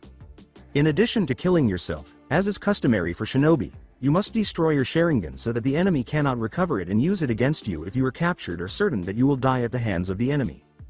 Great power carries a great deal of responsibility. As a true member of the Uchiha clan, you will be able to wear the fan, the crest, and the tamer of the fire because of the power that the Sharingan has given you. However, you will also have to bear the burden of protecting that power. Remember that always. To him, doing so was an honor, a risk gladly accepted, and a price gladly paid for the Sharingan. There was nothing to question or misunderstand, and he liked the way the words sounded strong and meaningful. Even if they essentially stated that your life is worthless in comparison to your eyes and that once you obtain them, your life will become even more perilous in order to prevent other people from doing the same. It made perfect sense to him, after all, and how could anyone argue with what everyone in the clan had taught them since birth and what they all thought was right and just? Furthermore, Uchiha, especially the clan as a whole, rarely made mistakes. Madara gave a small smile. His grandfather had ensured that he would never forget, but his smile was short-lived. He should have been horrified to see those priceless eyes of his bleeding when he learned these rules, but he simply shrugged. He was just too exhausted to worry about that, too. It was likely an indication of his deep sorrow, if anything. It fit somehow. Bloody tears. He let out a halting chuckle. And once he started laughing, he was unable to stop the strange yet recognizable sound. So much for him attempting to maintain his sanity, in contrast to his adult counterpart. A voice called hesitantly, "Madara." Madara spun around, startled. It seems that he had been so consumed by his gloomy thoughts that he had failed to notice anyone else's presence. Naruto was staring at him with a look of bewilderment, concern, and astonishment. He had blonde hair, strange whiskers, and bright blue eyes. He couldn't hold the boy responsible. Even grown men, let alone a young boy, would be uneasy when he laughed uncontrollably while holding a blood-soaked hand and still having bloody tears on his cheeks. Sharper than he meant to be, Madara questioned, "What are you doing here?" The harsh tone made Naruto wince a little, but he quickly caught himself. The blonde gave him a worried look as he asked steadily, his eyes glimmering with determination. "I wanted to see ya again cause I was done cleaning. So I searched for you really long. And Thina, then I saw you crying and then laughing. Are you alright?" Madara desired privacy to deal with his issues. What right did this brat have to ask? Why should he vent all of his troubles, the source of his suffering and melancholy, when they hardly knew one another? If he did tell Naruto, what good would it do him? He couldn't get any solace from the boy because the cheeky, bright, dense blonde wouldn't get him. Wouldn't be able to comprehend the anguish of losing everyone or the realization that one was completely alone in this desolate world. He angrily yelled, "Get lost, Naruto. That's none of your business," in the hopes that the boy would finally turn away. No luck. It only made the boy more determined to stay, if at all possible. Despite his serious expression, Naruto exclaimed, "I thought we were friends," in his trademark loud voice. "Iruka. Sensei told me that friends have to help each other too, and if you're crying you need help," he said logically, and it made perfect sense to his young mind. "We laughed, had fun, pranked people, and painted the Hokage heads.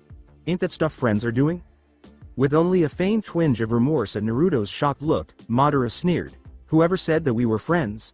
He didn't apologize this time. It even made him feel a little better, if he were telling the truth.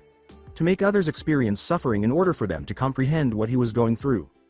Bright faces that mocked his suffering were far more unbearable than sad ones. A tiny fist struck his stomach as hard as its owner could, causing a sharp pain. His eyes widened in surprise and met Naruto's, which were wet from unshed tears and filled with anger and disappointment. The boy shouted, "I knew it," and pointed accusingly at Madara, who was lying on the ground, rubbing his sore stomach and groaning softly. That boy's punch was incredible. At this point, the tears were streaming freely. "You're just like the others. No, you're even worse. You're a liar. You only pretended to be my friend so that you can now claim that you aren't. So that you can laugh at me because I believed you. Say that I'm stupid." It had obviously been the first time he had experienced such a betrayal. Naruto wasn't surprised when they told him they had a gift for him, only to have it turn out to be some sort of garbage. But blatantly posing as his friend and then asking him directly when he would have thought they were friends that was something completely different for Naruto. That tiny glimmer of hope that had been slowly growing inside his chest and making his insides feel warm and fuzzy was mercilessly torn to minuscule fragments. Never in his life had Naruto experienced such disappointment. However, that disappointment soon gave way to rage. He would typically play a practical joke on the person in question as retaliation, but that wasn't always the case. Naruto couldn't forgive the older boy who had come before him for what he did. With his hands balled into fists, Naruto lunged at Madara, disregarding the potential repercussions of his actions, the possibility that Iruka Sensei would yell at him, that Gigi would look at him with these sad, disappointed eyes, or that the villagers would whisper to one another, as expected of that child. He scowled as he glanced down at the puzzled Teme. When Madara heard Naruto's cry, he froze, and when the boy ran at him with the obvious intent to attack him, he made no attempt to stop him. How was he able to forget? He had caught glimpses of the loneliness and sadness that the village detested in that boy's eyes, which were carefully concealed by his cheerful demeanor, and he knew that Naruto was concealing a lot more of it from the public. However, he had selfishly believed that the boy was content and that his loneliness was not causing him any pain. To exacerbate the situation, he had purposefully made Naruto's suffering worse by doing nothing but attempting to assist him. He felt like the biggest jerk ever right now, and the possibility that he might have lost it and gone on a murderous rampage didn't seem as unlikely as it had previously. Take a look at what he did when he was in such pain. He hadn't witnessed any of them die in front of him, at least. What would have happened if he had? What if, as the clan head, he had witnessed the deaths of innumerable clan members? Or what if Izuna had passed away in front of him, covered in his own brother's blood, unable to take his eyes off his brother's lifeless stare? Had he experienced that? Was that the reason he was so different from himself that he hardly recognized himself? Could the loss he had suffered really make him into something as wicked and hideous as his future self had been? And in a voice as clear as shattered glass, a part of him said, yes, I would, despite his desire to deny it. Instead of feeling sympathetic or appalled, he was merely sickened to learn the potential cause of his transformation. Naruto was sitting on top of Madara, punching his fists frantically against his chest, but Madara had hardly noticed the blows as he was thinking and drawing the terrible conclusion. They were not as fierce or strong as the first punch. It seemed more like Naruto was frantically and hopelessly attempting to strike out and not at him, but at the injustice of everything, the injustice he had to endure in this harsh, cruel world. He was a complete moron for assuming that Naruto, of all people, couldn't relate to him and his predicament. The blonde's fist was about to hit Madara again when he grabbed Naruto's wrist halfway down. Naruto scowled at the unexpected resistance and punched with his other hand, but Madara stopped him as well. Before Naruto could even shout at him or attempt to hit his tender spot once more, Madara got up and sat down, causing Naruto to fall to the ground. She then pulled the blonde into a bear hug. The unexpected body contact made Naruto tense. Gigi was the only one who did that, and he was liked by him. He had a very small list of people he truly cared about and didn't mind being hugged, and that Madara guy absolutely wasn't one of them. If it weren't for the arms being as tight as an iron grip, he would have struggled out of the embrace for a long time. He frowned, doing everything in his power to ignore the small, scared, and lonely part of himself that wanted to cuddle even more against the Uchiha and loved the hug and unexpected warmth he gave off. He was warmer than Gigi. To be honest, Madara had no idea why he felt the need to embrace the boy. When his older brothers had been killed in combat, that was the last time he had provided such consolation. Izuna had cried uncontrollably at this point because he was old enough to understand that he would never see their big brother again. Unsure of what to do, he had hugged him, just like his long-deceased mother had done when he was a little child and very depressed. And for some weird reason, it had reassured him as well as his younger brother. As it was in this instance as well. Perhaps the sight of these two boys was even stranger than when they had first met. They were embracing one another and finding solace in each other's company. And in some way, they were able to fix and repair something inside of themselves. That those two boys would develop a bond of understanding from this day on was odd, in fact. The fact that this encounter, this bonding, was miraculous, unexpected, and wonderfully impossible remained, even though trust and true friendship would develop later. Those two boys would have faced one another for the first time much later, on opposite sides, in a different place and time. To merely imply that they shared some sort of understanding would have been absurd and laughable, something to be quickly dismissed because they would have been as different as day and night. However, not at this time or location. After what seemed like an eternity but also a blink of an eye, they split apart and both of them jumped to their feet at the same time while looking into each other's eyes. "I'm sorry," Madara announced at last. He sighed and nervously ran his hand through his untidy hair, saying, "I just had a very shitty day." Naruto gave a seemingly perceptive nod. "Yeah, I had one too," followed by a grimace. When Madara saw that, he smiled, and the blonde returned the favor with one of his gaudy smiles. Then he struck Madara in the face, causing him to falter. Reluctantly, Madara rubbed the bruised area of his face and said, "I suppose I deserved that one." "Course you do," Naruto exclaimed, his smile now more than having his face. Madara gave him one of his best Uchiha glares and growled, "Don't push your luck," which only made Naruto stick out his tongue. Suddenly, their friendship had conquered its initial challenge. Perhaps he was becoming too old for this position. Sarutobi was much older than Fugaku, of course, but that old man had long been expected to retire. Regretfully, none of his sons were prepared to take over the roles of police chief and clan head, which were not positions that were supposed to be passed down through the generations, but in practice or unofficially, they were. A drip of blood that was too far from the body and where the majority of the blood was spilled had caught the attention of a perceptive Uchiha officer, who concluded that it might be the murderer's blood because it suggested that there had been some sort of struggle between the victim and the killer, with the former likely managing to injure his killer prior to his death. This led to the murderer's successful capture. They were fortunate to find a matching file after a brief blood test and comparing the results to previously existing files of previous offenders. They then discreetly went to the suspect's alleged location. The alleged murderer had previously been charged with attempted murder, but he managed to avoid receiving the punishment he deserved by only serving 6 months in jail. Since the primary suspect was merely a civilian, it was simple to render him unconscious and use the Sharingan to extract crucial information from him. Since it was evident that the man was unaware of any strategies to counter genjutsu, the information quickly became public, demonstrating that the man was the real culprit because he was aware of information that only the murderer could be aware of. After informing the victim's family, the man was imprisoned until a suitable punishment was determined and another case file could be added to the collection of cases that have been resolved. Only then did he realize that he had just employed a number of strategies to resolve the case, all of which could readily address his issues with the boy's identity and the veracity of his claims. When his shift ended, he would go find that boy, drag him to the KMPF headquarters, run a blood test and a memory check, and if it was really confirmed that the boy was who he claimed, then one problem was solved, just another 100 to go. If it wasn't an absolute emergency, he wouldn't leave earlier and call it a day. If that didn't work, though, he might have to use the investigation and torture team to extract the information he needed from the boy. The head of the clan was hesitant to do so, but they would ask him why he wanted their assistance. It would be stupid to lie to them, and it could backfire badly. Furthermore, he certainly didn't need Konoha's superiors to grow even more wary of him after learning that he had lied to the torture and interrogation team or appeared to be hiding information, which he was actually attempting to do. The fact that the Hokage was already aware of the boy's existence was bad enough, but if he intended to use the boy in the way he had in mind, he had to give his approval in order for the boy to become a true Leaf Nin. The only other option would be Danzo and his route, and before Fugaku could even consider hanging around with that sour old fox, hell would break out. Therefore, it was also inevitable that eventually the news of a new Uchiha would spread throughout the entire village. Certainly a bastard, they would think. And wouldn't it be beautiful if the Uchiha clan once more became the most talked about subject in the village? He had, however, requested that the Hokage remain silent regarding the boy's purportedly real origins because Madara didn't want his clan's existence to be known in public, even though it was merely Fugaku's conjecture and attempt to quietly persuade the Hokage.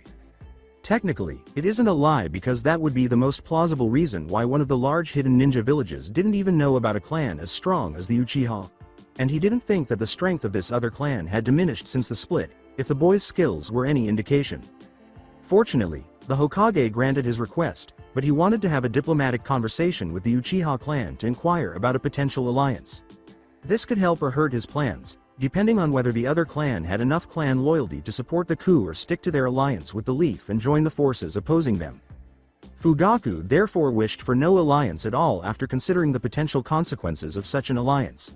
If the Hokage ever found himself in a position to speak diplomatically with the head of the other clan, he would need to somehow persuade them to support his clan, which would require him to think about even more things. Fantastic. Returning to the matter at hand, however, Fugaku was certain that no outsider should be aware of the crucial information the boy might possess. He would prefer to avoid that if at all possible because he might be able to use that information against the village in the future and, to return to the other issue, possibly persuade the other clan to support his cause. If the torture and interrogation force knew, there was a good chance that the Hokage and the three damned council would also know within half a day. And since he had such faith in his men's abilities, he couldn't possibly be in a position to think about the force's assistance. He was suddenly less certain after recalling that incident, which involved glitter, pink hair dye, a certain brat, and numerous broken dignities. Perhaps Lady Luck would feel sorry for him and allow everything to go as planned. Fugaku felt old and exhausted at the moment. Sometime in the past, a boy was laughing so hard that he had to hold on to his hurting sides at the river's edge. That look on Madara's face when the stone struck him, in an attempt to control his laughter, Hashirama bit his lip. At moments like these, he wished he was a skilled artist so he could sketch that expression and gaze at the painting whenever he needed a good laugh, which, to be honest, has been happening a lot lately. It was only then that he realized Madara was nowhere to be seen. And he called, "Madara." No response. He scowled as he looked around for any indication of his best friend, only to find that his efforts were in vain. However, how could that have happened? His friend had been right next to him just seconds before he abruptly disappeared, as far as he could tell, since he had been too busy laughing uncontrollably right after the incident. When his friend had done so, Hashirama made the decision to wait, hoping that he was just relaxing somewhere and would soon come back. Based on the sun's position, an hour had passed. It wouldn't take that long for even the irascible Madara to cool down. The Uchiha most likely made the decision to return home entirely because he didn't want to hear his grating laughter, which he had, of course, done on purpose any longer, and would return the following day. Hashirama made a mental note to himself to refrain from making fun of his friend excessively for this stone incident. As he made his way back home, he chuckled, okay, a change of plans. He would ruthlessly taunt the Uchiha boy the moment he saw him again. The next day, Madara did not show up. Perhaps he was still too ashamed to reveal his identity. After a week, his friend from Uchiha was nowhere to be found. Okay, there was clearly a problem, and he was going to investigate. The effect that Naruto had on him was peculiar. He was on the verge of giving up completely because he believed he would never be happy again, but then he felt, dare he say it, a glimmer of hope that perhaps life in Konoha wouldn't be so bad, that the clan would accept him as one of their own, that he could make friends with the villagers, and that he could get along with them. Though he thought of Naruto as one, despite the bruises. He would continue to feel the anguish of losing his true clan, family, and friends for as long as he lived, but it no longer threatened to overwhelm him. Naruto could make a living by helping people like that, really. Madara had instructed Naruto to return home as it was gradually growing dark. He had also mentioned that they could meet at the same location tomorrow, to which Naruto promptly consented before bouncing off. He washed his eyes until his cheeks and eyes were free of any traces of blood. Since he could only recall the location of that building, he proceeded to the KMPF headquarters. However, he promptly reminded himself that he had forgotten the way to the house, which was now his home. Fortunately, Fugaku was still present, so he eagerly awaited the clan chief to end the day and accompany him home. When he finally saw Fugaku, he hurried over to him after waiting for 2 hours, during which none of the other Uchiha bothered to speak to him, possibly because they were unsure of how to react to him. Well, what a coincidence that we meet, now we can go home together. Clearly unimpressed, Fugaku gave him a thoughtful look and said, I'd like for you to go inside so that we can check something. Madara moaned, can't it wait until tomorrow? I'm tired as hell. He wasn't, but he didn't want to deal with that at the moment after everything that had transpired. In any case, it appeared that the boy had moved past whatever had disturbed him during their previous encounter. Reluctantly, Fugaku agreed because he couldn't help but feel his eyelids drop, and they headed back home together. It had already grown dark when they got there, and a woman with long, dark hair welcomed them inside. The unspoken question was confirmed when Fugaku cocked his head slightly in response to her questioning gaze. Well, you must be Madara. I'm glad to have you as my son. Please be quiet. Itachi and Sasuke-kun are already sleeping, as they have to wake up early tomorrow. Itachi, who just got back from a mission, is going on another one, and Sasuke is going to the academy. Naturally, Mikoto was concerned about her oldest son, but she had to keep quiet because, as painful as it was for her to acknowledge, Itachi was the clan's heir and was expected to work long hours.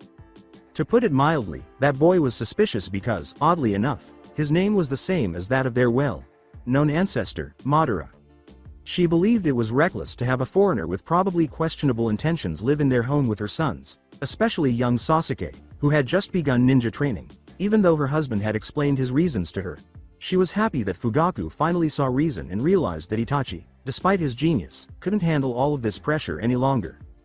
Her husband refused to listen to her objections, and since she knew how unyielding he could be and that he had the last word as the head of the clan, she reluctantly gave in. However, that did not imply that Mikoto was pleased. Thus, behind her friendly and hospitable exterior, she carefully examined the boy in front of her, applying her somewhat rusty ninja abilities to look for any signs of danger he might present. The boy must have noticed because, despite his best efforts to maintain a neutral expression, he fidgeted nervously. Her face softened. He was probably not much older than Itachi. She asked quietly, would the two of you like to eat something? Fugaku gave a headshake. No, I shall go to my room now. Mikoto nodded sympathetically, indicating that he was too exhausted to eat anything and that he wanted to get into bed as soon as possible. He only made this farce because he didn't want to appear weak in front of the boy. She looked over at Madara, and what about you? The boy appeared surprised, but he bounced back fast. I don't feel like eating anything but thank you. Mikoto nodded once more, behaving as the obedient housewife she was expected to be. I have prepared your room. Madara-kun. There are no personal items of yours inside as you don't have any in your possession as far as I know, though I still tried to make it as comfortable as I could. Have a good night and please do not hesitate to ask if there is a problem.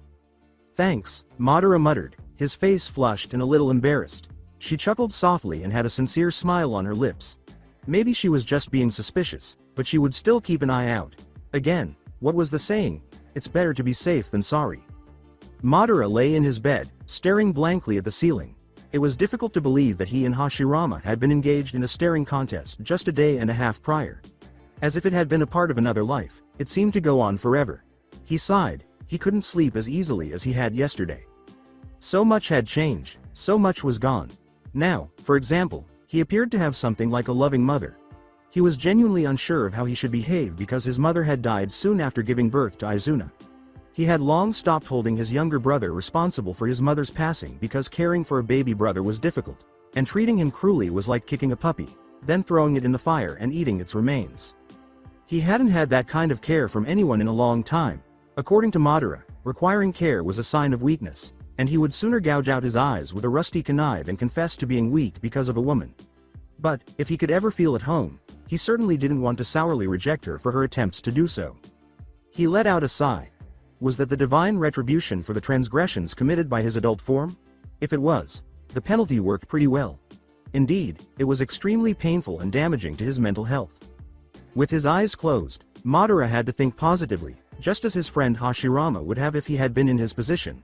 He remembered that his friend was dead and had probably only harbored resentment toward him up until his passing, which caused a little ache. No, think positively. He was somewhat reminded of Hashirama by his friend Naruto. Even though he didn't recognize any of its faces, the clan was still present. He also had a family of sorts, including 2 brothers, a mother, and a grumpy father. Even though they would never be able to replace his real family, it's still not too bad. In addition, even though he had later gone insane, he had grown incredibly powerful. He had not only managed to control the Kyuubi, but he also appeared to be well known even after a century, which in the shinobi world meant that he must be some sort of legend to be remembered at all. Even though the way he used that power was repulsive and terrible, if one only considered the power itself, it was kind of, for want of a better word, awesome and cool to have the strongest Biju carry out his commands. He had just not been able to recognize this fact at the time for, well, obvious reasons. Furthermore, the future might not be too dire if he could become as strong as his future self had become without going insane. Even though he wasn't particularly religious, he might be able to see his friend and clan in the afterlife. After reflecting on that, Madara gradually fell asleep in a sound sleep. Madara was awakened by the sunlight streaming through the window. He got up slowly, wiping the fatigue from his eyes and letting out a loud yawn. He was in the bedroom that Fugaku's waifu, whose name he still didn't know, had offered him. The bitter taste of disappointment was on his tongue, and no matter how real it all seemed, he couldn't get rid of the thought that maybe it had all been a dream and he would wake up next to his younger brother. With a sigh, he leapt from the bed and headed downstairs to the room where a delicious scent emanated. The woman gave her a warm greeting, saying, "Ah, good morning, Madara-kun. Have you slept well?" As she formed the rice into small balls, she motioned for him to sit down, which he promptly did. "Morning," he said, attempting to conceal his ease. In regards to the woman and maintaining his dignity, he was still unable to come up with a satisfactory solution. "I slept quite well." She smiled and nodded as she poured milk into the cup that had been on the table and set the freshly prepared rice balls on a plate in front of him. "I'm sorry for the rather simple meal. I was currently cooking a soup for a sick aunt of mine and have forgotten to make breakfast for you too. It was quite hectic this morning." Between bites and munches, Madara inquired, "How come?" only after he realized he might come across as impolite. "Well," she said as she took a seat across the table from him. "Itachi was sent to a mission and he had to wake up early today, but I managed to make him something to eat before he went away.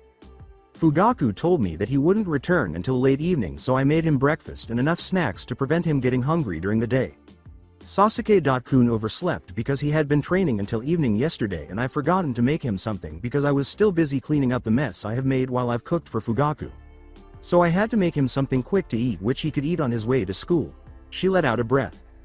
"Then I remembered that I wanted to visit my aunt today and give her favorite soup. She swears that she doesn't need any medicine as long as she can eat her soup," she said with a slight chuckle. "This is also the reason why I've forgotten to make a breakfast for you. It was so busy today, it simply slipped my mind." Madara dismissively waved his hand. "I really don't mind. So everyone, except us, is already gone?" The woman said, "Yes, this is correct," and nodded.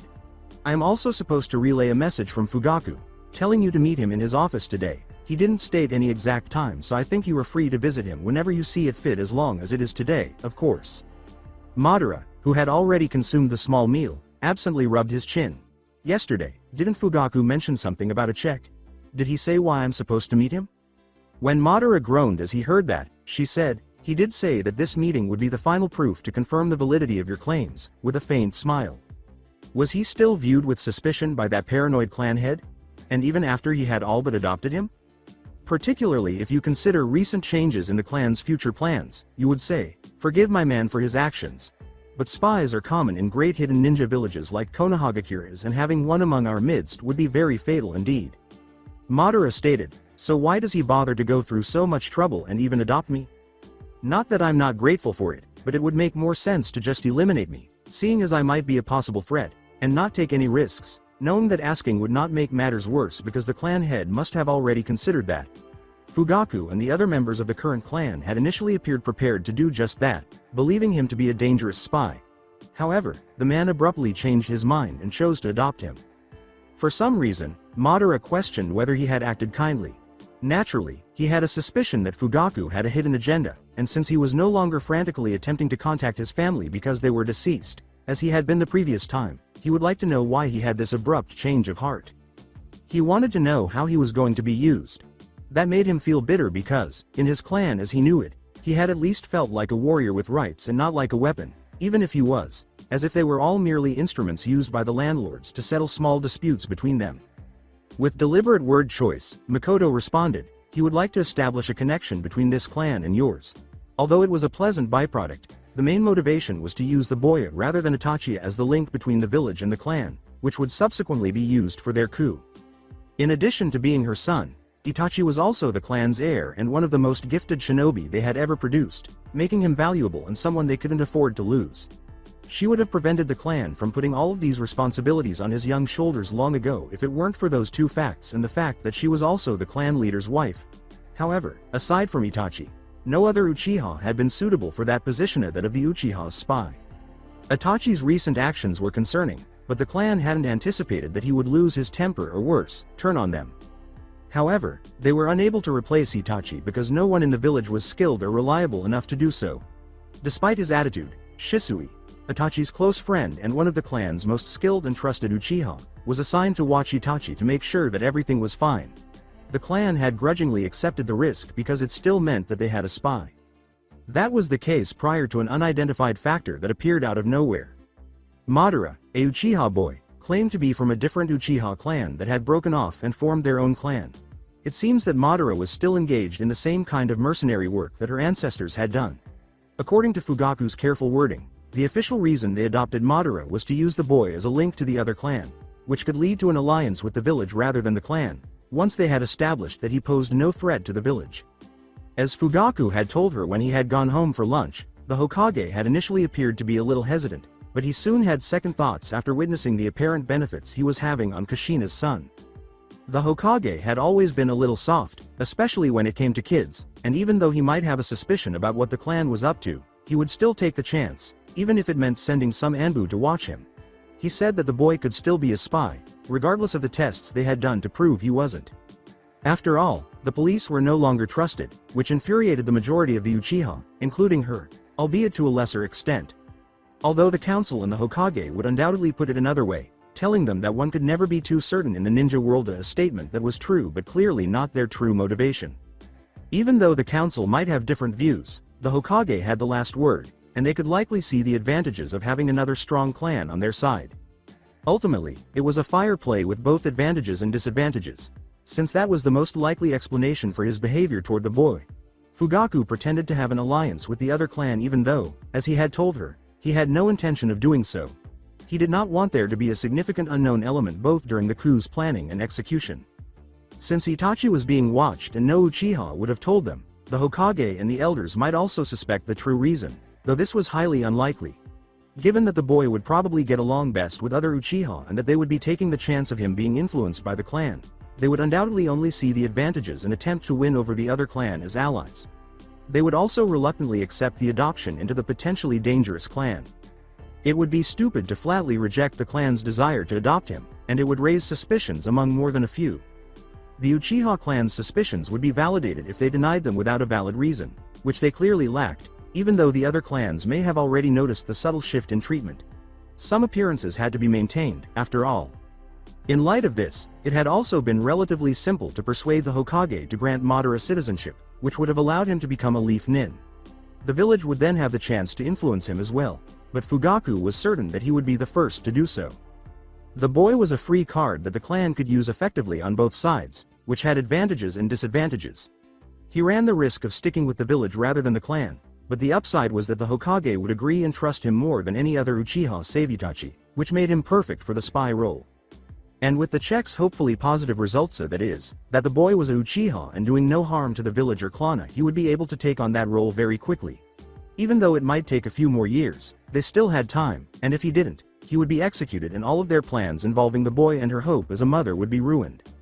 Of course, one could argue that it wasn't the best way to start an alliance to essentially keep a member of the clan whose clan you wanted to be allied with and who you would use as the linking point as a prisoner, test him, adopt him into the clan, and turn him into a village ninja without even the slightest interest on the boy's part. The other clan would understand their decision to keep the boy in the village to stop him from providing information to enemies, but they had good reason. The boy had just shown up out of the blue, and numerous facts simply suggested that he might be a spy. They would undoubtedly be pleased that they made the effort to try to integrate them into the village rather than simply locking him in a cell, which is something they could have done with ease.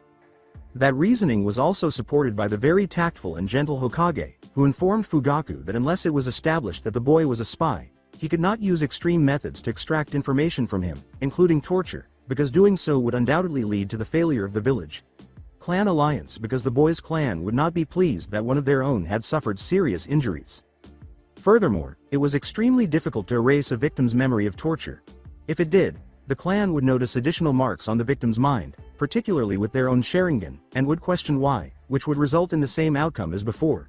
No alliance, and in the worst-case scenario, a war with the other clan, which would not be in the village's or the Uchiha clan's best interests despite their likely superior numbers and strength. As he still needed the boy as a spy, which he could only be if the clan gained the necessary trust to give him the task, of something they definitely wouldn't have if the boy detested Tama. Fugaku had readily accepted that. Naturally, the Hokage could have insisted that the Konoha interrogation and torture force examine the boy as well, but why would he do so? He trusted the Konoha military force, didn't he? Makoto and her husband were certain that the Hokage wouldn't start doing so now, not when the clan appeared to have already realized what was going on and doubting the KPMF's abilities in such a blatant way. There had been instances like that before, where the council and the Hokage had taken matters into their own hands, even though it had been supposed to be the Uchiha's task, but it had never been done so obviously. Fugaku could compromise on sending Anbu to watch the boy, so the old man would have to be satisfied with that. As the wife of the clan leader, she was aware of politics to a certain extent, but she hated them with all her heart. Her husband had spoken to her aloud only half of what she was thinking at the moment, and he had done so in a much more covert manner, just in case someone was listening. Her son's childhood was ruined by politics, which also reduced the boy in front of her to a tool to further the objectives of the opposing parties. Like all her fellow clan members, she was weary and cautious of everything, but she would continue to be devoted to their clan as she had been taught since birth.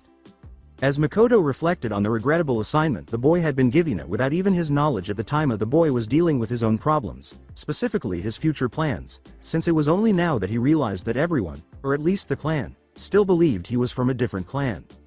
It goes without saying that revealing his true identity would not be well received. Either they would not believe him, or he had done so only because, given all the evidence, denying it was blatantly foolish. Or worse, they would believe him and treat him as such, putting him to death for his previous transgressions, such as allowing a freaking demon to wreak havoc in the village and trying to kill the previous Hokage but failing. Even if that were not the case, he questioned whether he would approve of whatever his clan or the village as a whole had in mind after they learned who he really was. Therefore, he was not going to reveal who he really was or anything related to it, such as time travel. He would have to continue with his other story about the Uchiha clan. Madara was now dealing with a number of issues. The first was that he was being used by the village to form an alliance with a clan that didn't even exist. The first and the second were closely related. If his memory served him correctly, he had asked to be permitted to spend one final visit with his family and, consequently, the other clan, before being forced to do whatever the hell they wanted him to do. However, he had initially thought that they were merely making sure he couldn't tell enemies any village secrets or anything similar because guards would be sent with him, undoubtedly keeping a close eye on him. However, he was unable to visit a family member who had passed away a long time ago, and given how desperate he had been when he made the request, it would be strange if he suddenly changed his mind and declared that he no longer wanted to visit his family. And because they still trusted him as much as a Uchiha would have trusted a Senju in his day, they would ask him why, and if he didn't lie, they would be certain that he was keeping something secret and was therefore a spy. He would then be tortured to extract information before being put to death either for spying, if they hadn't been able to get him to speak, or for being the first ninja to betray the leaf, or for worse. Then there was that encounter with Fugaku, where you would need to go through some kind of verification to be certain that he was who he said he was, which was clearly not the case.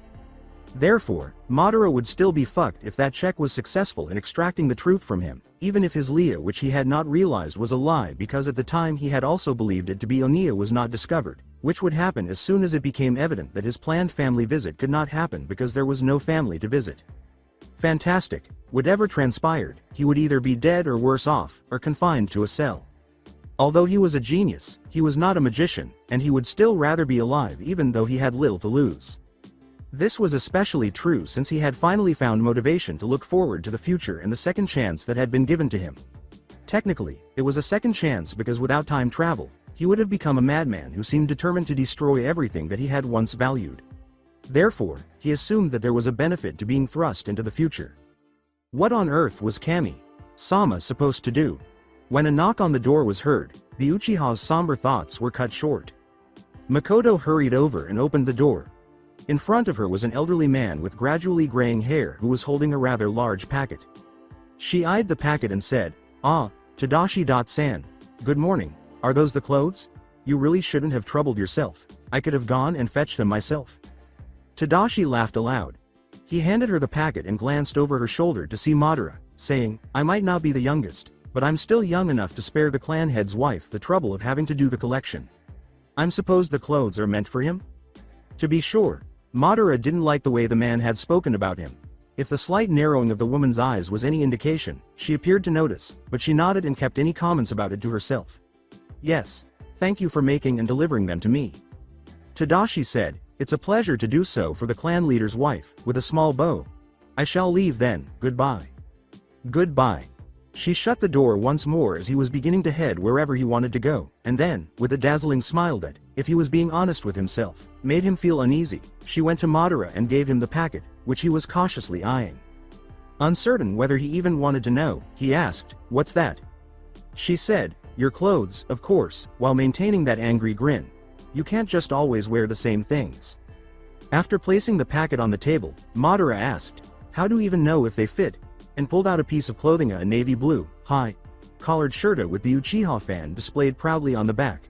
As far as he could see, in addition to those shirts, there were dark pants and, in a different box inside the large package, what appeared to be a pair of blue sandals that were worn by everyone in the village, at least the shinobi. "You're about the same size as Itachi," she clarified, noting how Madara removed additional garments and gave them a suspicious look. "You can go to your room and change your clothes now, if you want to, they're already washed." "Yeah, I will do that," replied Madara. Since one only wore his clan's crest in battle during his time, the clothing he was wearing now was obviously not appropriate for combat and did not identify his clan. "Thanks," he added hastily. She gave him one of those smiles that roughly translates to, "You're a child and I'm happy to care for you." He said, "No problem." He was slowly beginning to feel uneasy. Kami. Madara was going to carry the clothes to his room after putting them back in the packet when the woman called out, "Oh, and you should also go to the academy." "Why?" he asked, turning around and arching one eyebrow. "Fugaku has already enrolled you for the academy graduation exam next month so that you could become a genin and thus a leaf ninja. Seeing as you already seem to be one, it should be quite easy for you. However, I'm not quite sure if your clan had taught you the same things we do to our children in the academy, and that might lead to problems regarding the written part of the exam. So you should go there and ask an instructor for scrolls and books which can prepare you for that part. I'm sure that they will gladly help you, and I would be also happy to assist you in studying the scrolls and books." Madara parted his lips to reply, then shut them again. Even though he didn't mind becoming a leaf nin because there wasn't really anything else he could do, he was amazed at how they made decisions like that without consulting him or even discussing it with him. She clearly understood his ideas as she quickly responded, "You're still technically a spy and thus an unknown threat to the clan, but you're still our son now, as we have adopted you, and thus it is fully within our rights to enroll you for the exam.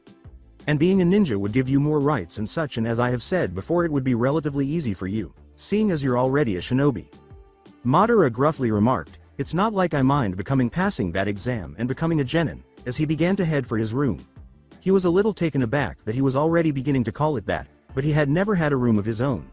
"The problem is that I don't get to have any say in it whatsoever." He hurried to his room without waiting for a response and only feeling a little bad about his impolite behavior. He left the house the ninja way, which is to say that he leapt out the window, as soon as he was dressed in a navy blue, high collared shirt and plain black pants that reached down to where the blue sandals he now wore were. He felt the woman's eyes on his back, but he didn't return them. Feeling a little cowardly, he hurried down the path that led to the compound's exit.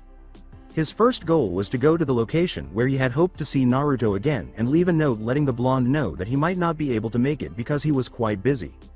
But it appeared that Naruto had gotten there before him. He was gradually improving his ability to find his way around the village when he eventually located the isolated location where they had met. He noticed some crudely written words painted on the tree trunk where he had sat the day before. After carefully examining them, Madara was able to decipher the meaning of the words, which was something like, "I forgot that I had school. If I skip again, Uruka Sensei will be upset. Not able to meet, I apologize." Since he would need to visit the academy anyhow to retrieve those books and scrolls, it appeared that he could accomplish two goals at once. He would visit the blonde as well, and he would be lying if he claimed he had no interest in the way the ninja teach their kids because, after all, it was a major theme in Hashirama's dream. Even though he had never been to the academy before, he did think it was odd that he could do that academy graduation thing. Given that he was already a full-fledged ninja, as the woman had previously stated, perhaps he was just that awesome that he didn't need to. In light of this, he poured chakra into his feet to increase his speed as he ran as fast as the wind to the academy. It would be a really fascinating day. He had already forgotten that he was scheduled to see Fugaku. The instructor said, "So you're the newest addition to the clan, is that correct?" Bastard was not mentioned. Madara gave a curt nod after narrowing his eyes. An instructor had stopped him and asked him why he was wandering around the academy when he was supposed to be in the classroom. He had come in with the intention of seeing Naruto first. The current state of affairs had resulted from this. The instructor continued, "Well, you must be quite impressive to make Fugaku, out of all people, chose to adopt you, and led the group to the location of the necessary books and scrolls." "Well, I am impressive," Madara declared with a great deal of assurance. At least he could give the impression that he was a talented and skilled person even if they still thought he was a bastard, which still irritates him greatly. The teacher gave him a grumpy glance. The boy may not have been a true Uchiha, but he had enough cockiness to pass for one. "I see," he said slowly, realizing that being impolite wasn't the best course of action. As they approached a room at the end of a hallway, an awkward silence descended upon them. Madara wondered if there was something hidden inside that he was not permitted to see when the instructor opened the door and called for him to wait outside. The man came back quickly, holding a scroll. Madara's eyebrows shot upward. Was it really that little that needed to be learned? It would be too easy of a test. But Madara's smug expression appeared to have caught the instructor's attention, and he was more than happy to correct it. "Oh, it's a seal scroll. You do know how they work." "Yeah, I do," Madara uttered sourly, wiping a grin from his face. He accepted the instructor's scroll with a lack of enthusiasm and gave it a cautious glance. "How much?" The instructor politely told him, "Enough subject material to keep normal students busy for 5-6 years. Madara experienced another severe headache. He moaned, resisting the impulse to bury his face in his hands. "Kami, and how the hell am I supposed to learn that all in 1 month? I'm sure your new family will be more than happy to help you out, and many things you should already know as its basic shinobi knowledge," the instructor reassured him, finally feeling sorry for the poor sod who had to perform such a stressful task. "Yeah, whatever," Madara murmured ominously as she placed the scroll in a pocket. "Anyway, thanks for the help. Do you happen to know where Naruto Uzumaki is currently attending lessons?" The instructor scowled and looked at him suspiciously, which was not surprising. His eyes narrowed into tiny slits as he demanded to know, "Why would you want to know that?" "Because he's my friend and because I'm curious about the teaching," Madara said candidly, with a casual shrug. The instructor had not anticipated that response at all. "You're the friend of that child?" he asked, struggling to find the right words to express his shock and bewilderment. Madara narrowed his eyes in response. Unaware of the implications he had just made, he asked naively, "What's the big deal? And what's your problem with Naruto anyway? I mean, aren't you all family?" The instructor would have spit out whatever liquid was in his mouth when he heard the question from the recently adopted Uchiha boy. He just choked on air as it was. What? He spluttered angrily, hardly believing what he had just heard. Perhaps he was simply getting older. Well, Madara, who has been doing a lot of explaining lately, said, all of you seem to wear the Uzumaki crest, you know that red spiral, and as far as I know Naruto is an Uzumaki too, so wouldn't that make you all members of the same clan and thus family?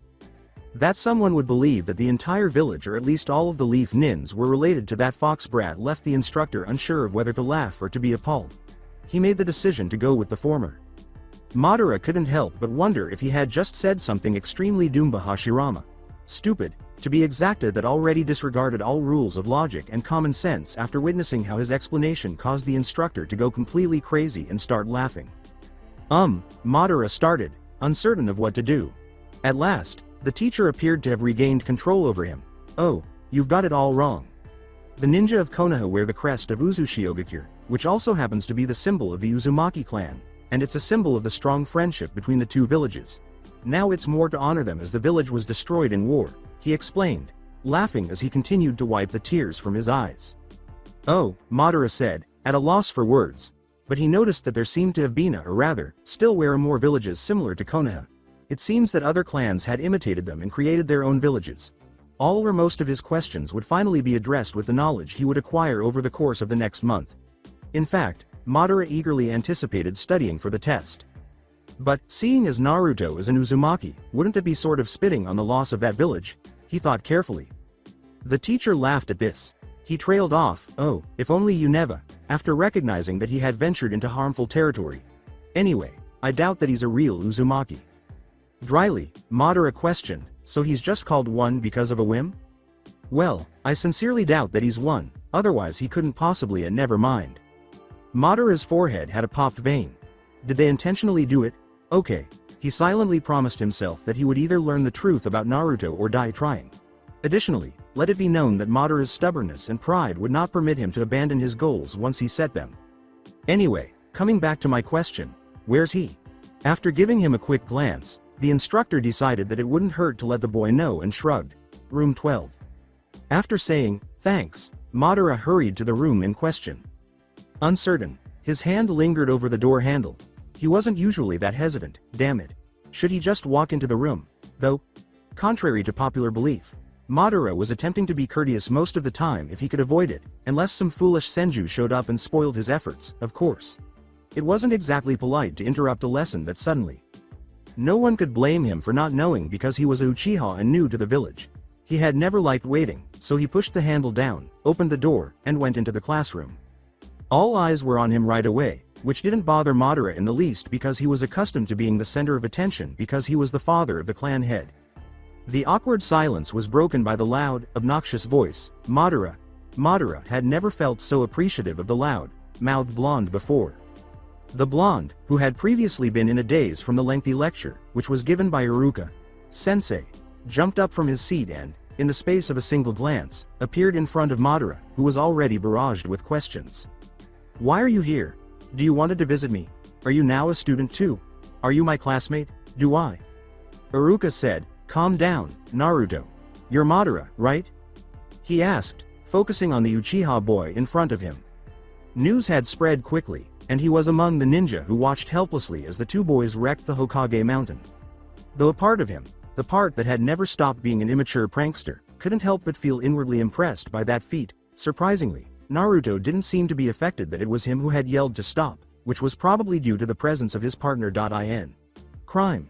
He wasn't sure how he felt about the boy. He was an illegitimate child of Uchiha, if rumors were to be believed, and the Uchiha clan would typically handle him as such. It was asserted, nevertheless, that Fugaku-san, the clan chief, had actually chosen to adopt him. There were several reasons for this. Some said that since the boy was a very skilled shinobi, it would be a waste of talent to not adopt and accept him as a Uchiha.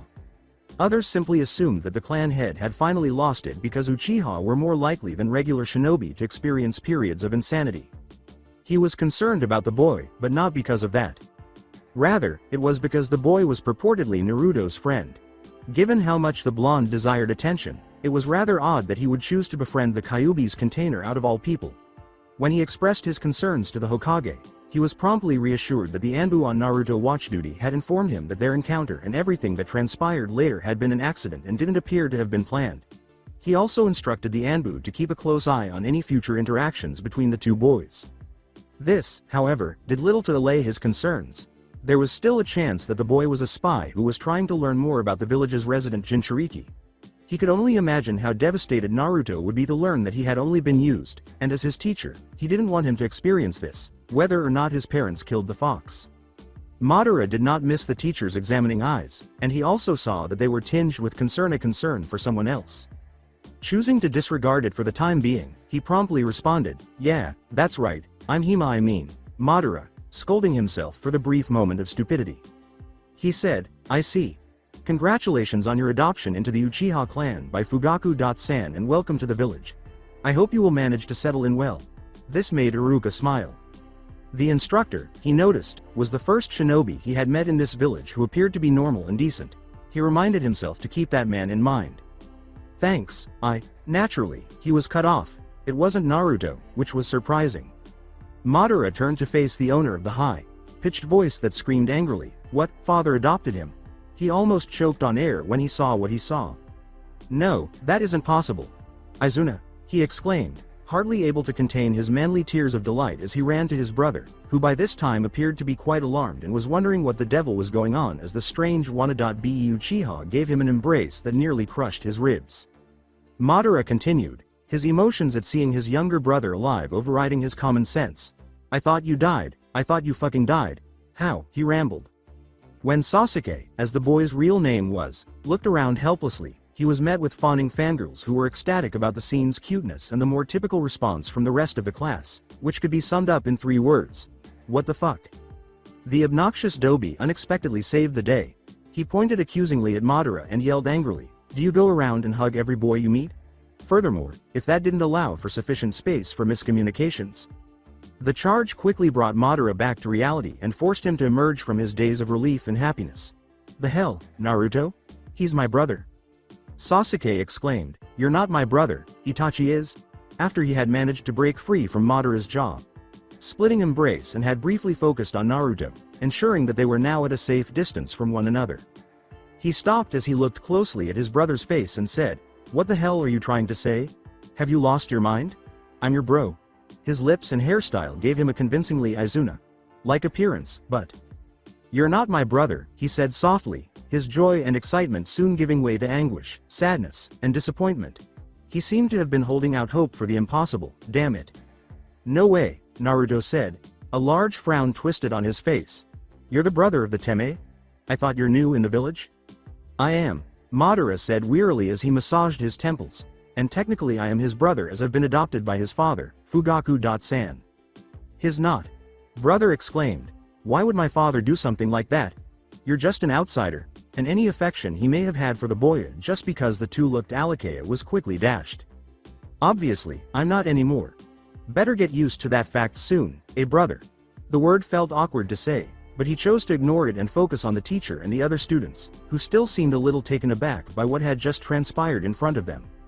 Madara hardly fought the impulse to repeatedly strike his head against the wall. His dignity was lost. Fortunately, there had been no witnesses during the bush incident, but this time, that was not the case. At the end of the day, he would be the village's laughingstock, which would likely cause Fugaku to rethink the adoption. Wait, wasn't there some sort of meeting or something? Coughing, Iruka seemed to have recovered from his shock and decided that he really didn't want to know what had happened at the moment. "All right, what was your reason for coming into the classroom in the first place, Madara?" he asked. Madara was gradually gaining more and more favors with Naruto's teacher at the moment. He seized the chance for a change of subject with gratitude. He said softly, "I was curious about the teaching in the academy and I also thought it was a good idea to go visit Naruto," grinning at the image of Naruto grinning. Iruka nodded.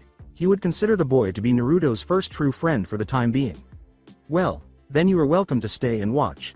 Take a free seat." They went to their respective seats next to each other since, coincidentally, the space next to Naruto was empty. Iruka resumed his lesson as if nothing had occurred once they were seated correctly. The class quickly returned to its typical state of torpor. It wasn't particularly engaging, especially if you only understood half of what the teacher was saying, but Madara eventually realized that Naruto always seemed to nod off in the middle of the lesson. To put it mildly, it was annoying that he couldn't understand because he wasn't used to that sensation. To make matters worse, it seemed like the majority of the class understood exactly what he was saying, and they were only 5 years younger than him. Damn it. He pushed Naruto with his elbow absently. "Stay awake," he said discreetly. The blonde let out a sigh, "But it's so boring." Madara quoted his father as saying, "But if you want to be Hokage, you have to go through it. The road to becoming a leader is a hard one." Instead of putting his head on the table and doing his best not to be caught dozing off in class, Naruto sat up straight and furrowed his brows as he considered what had just been said. Madara gave an approving smirk. He muttered, "That's better," which caused Naruto to smile broadly. After a minute, Naruto's eyelids were once more perilously close to drooping, and a vein appeared on Madara's forehead. He was prevented from doing so by the knowledge that slapping Naruto would likely be frowned upon and the recollection of that previous incident that didn't go well. The boy's attention span was much too short. It wasn't like there was much he could do to keep Naruto awake because the blonde would soon fall back asleep, but at least he had tried. Madara therefore made every effort to pay attention to the teacher's lecture rather than carrying on with his pointless task. Chakra and all that stuff sounded familiar to him, but the way the instructor explained them left him completely lost. He would obviously be lost without any knowledge, just like Naruto. It appears that no one could or wanted to help the blonde with that issue, and he had likely not bothered to pay attention in the lesson from the start and later just couldn't catch on, even if he tried. Given that Naruto had essentially done the same thing albeit in a different way and that he was always one to pay back his debts, Madara thought about lending him a hand. However, he later realized that he would be of no assistance at all and that, in order to avoid failing, he would need to focus on the test and the study he needed to do for it for the next month. As a result, he realized that he would not be able to assist Naruto for at least the following month. Returning to his personal issue with the lesson's subject matter. As a shinobi, for instance, he was aware of chakra and knew how to use it, increase its quantity, and use it against adversaries. However, he was unaware of the specifics of it, which the instructor was currently updating for his students, because otherwise he might have understood. The way he had lived with his clan in the past was a dim recollection. One moment you were alive, the next you were dead. No time to review the specifics of this and that. The sole goal of the so-called education that children received was to teach them the skills they would need to survive in a war. Even Madara, the son of the head of the Uchiha clan, was not given a proper education because nobles were the only ones who could afford it, regardless of whether the shinobi were from powerful clans or not. Again, specifics were omitted, but in this instance, they weren't really necessary because Madara had learned the majority of the material by watching his father in various situations. His father had used their limited free time to teach him the most crucial lessons about clan leadership for the future. On reflection, he realized that he had learned the majority of his knowledge by observation. He was unsure of how children from other families or clans had managed to do that, but for him and almost everyone in his clan, it had almost always worked. He needed to see what the teacher was trying to teach him, so maybe that's why he couldn't understand or learn. Regarding the Uchiha method of education, he glanced at his brother's impersonator, who was seated 2 rows ahead of him at the far left of the room and who, based on the expression on his face, seemed to fully comprehend the explanation. Most likely, he was merely attempting to conceal his perplexity. However, the striking resemblance was unsettling. How could that hold on a minute? It wasn't a huge stretch that his brother Izuna had done the same since it had already been a century and the other Madara, as he had chosen to call his other part which remained, had grown up and become an adult.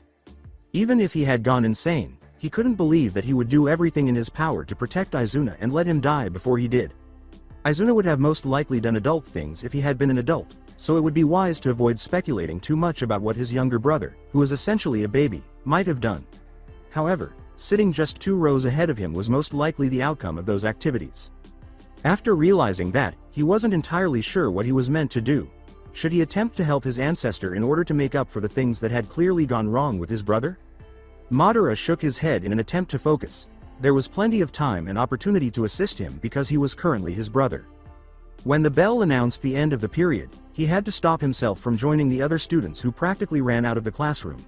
He followed Naruto outside, where the rest of the class was taking a more dignified break, where they were eating lunch, chatting, and playing with their classmates.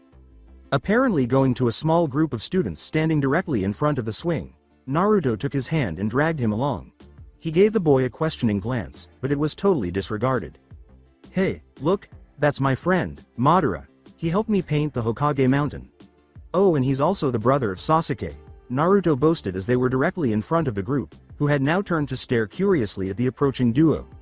He scowled at the last sentence, glaring at the boy who was also approaching, obviously curious to learn more about his alleged new brother. "Oh, so what the instructor told us was true. You really did it," exclaimed a boy with brown hair and red cheek tattoos that resembled fangs. The dog next to him seemed to agree as it barked. Something in Madara's memory stirred at the sight, and his eyes widened a little as he recalled what it was that seemed so familiar. The clan of Inuzuka. How on earth were they able to convince that clan to join the village? Now that he was looking more closely, he could see that a number of Naruto's classmates had physical characteristics common to a number of strong clans that the Senju and Uchiha had previously faced off against. It seems that after they had grown into strong adults, he and Hashirama had become miracle workers. With a grin that split his face almost in two, Naruto responded with a hearty laugh. "Yeah, awesome, right?"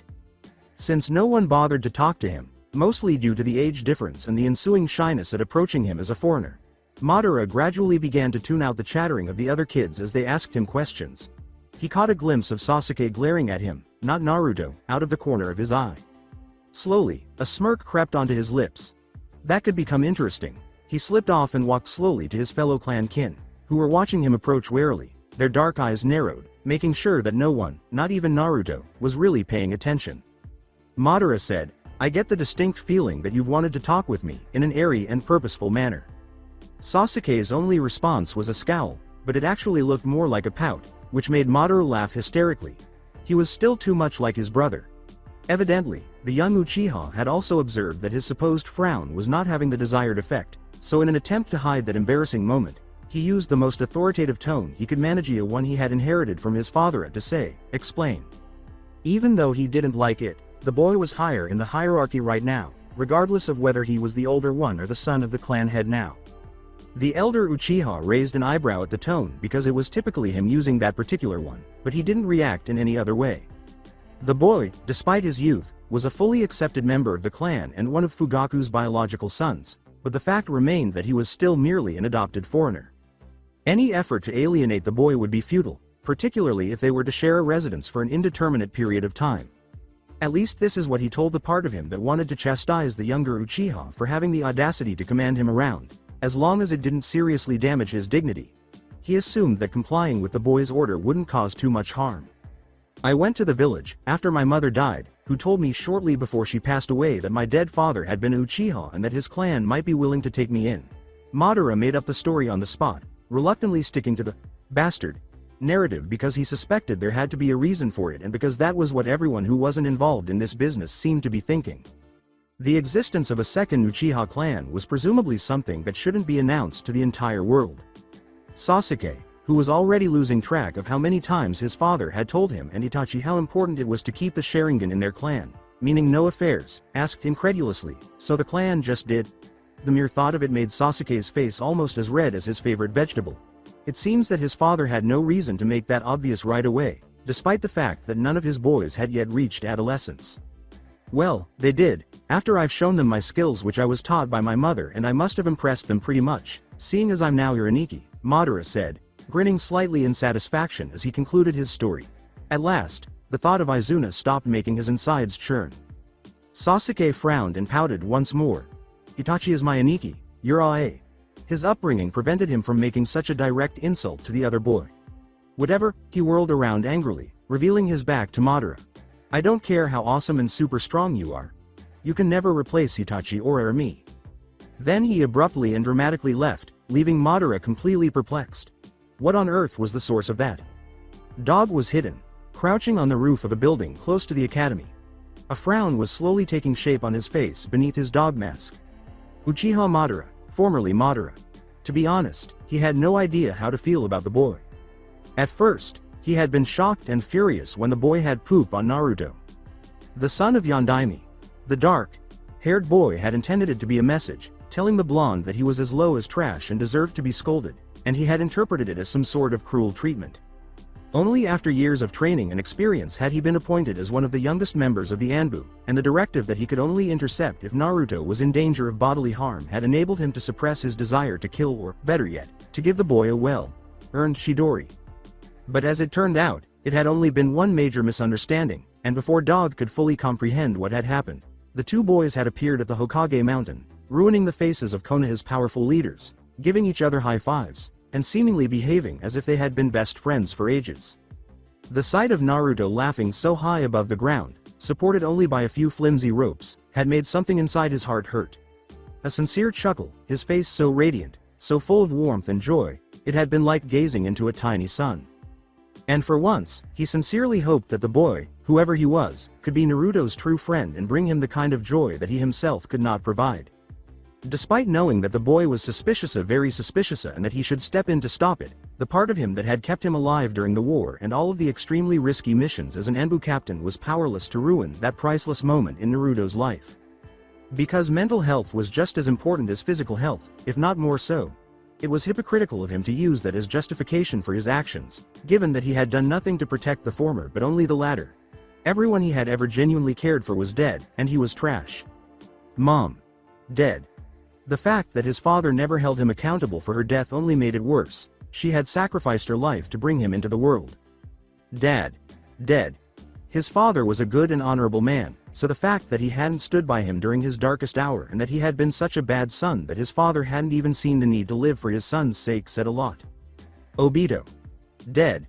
If only he had followed him right away, if only he had been stronger and faster, if only he had cared about his teammates well-being, if only he had been as foolishly brave as Obito, if only he should have been remembered as a legend, not as one of the many nameless war victims, because it was his eye that accomplished all of those things.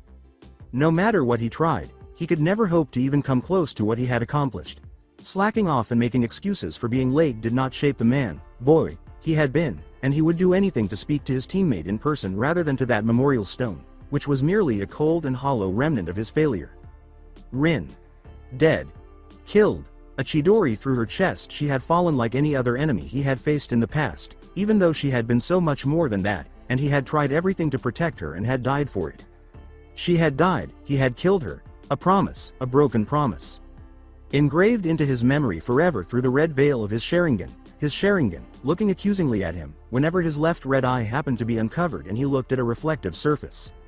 However, even without the Sharingan, he could never have forgotten the horrible expression she had worn when he had done it. She had been prepared to die, to save her village, their village, and he wondered when his teammates had become so strong, only to realize that they had always been and he was simply too weak. Sensei. Dead. As selfless as they had all been, he sacrificed himself for the people he cared about, for the village.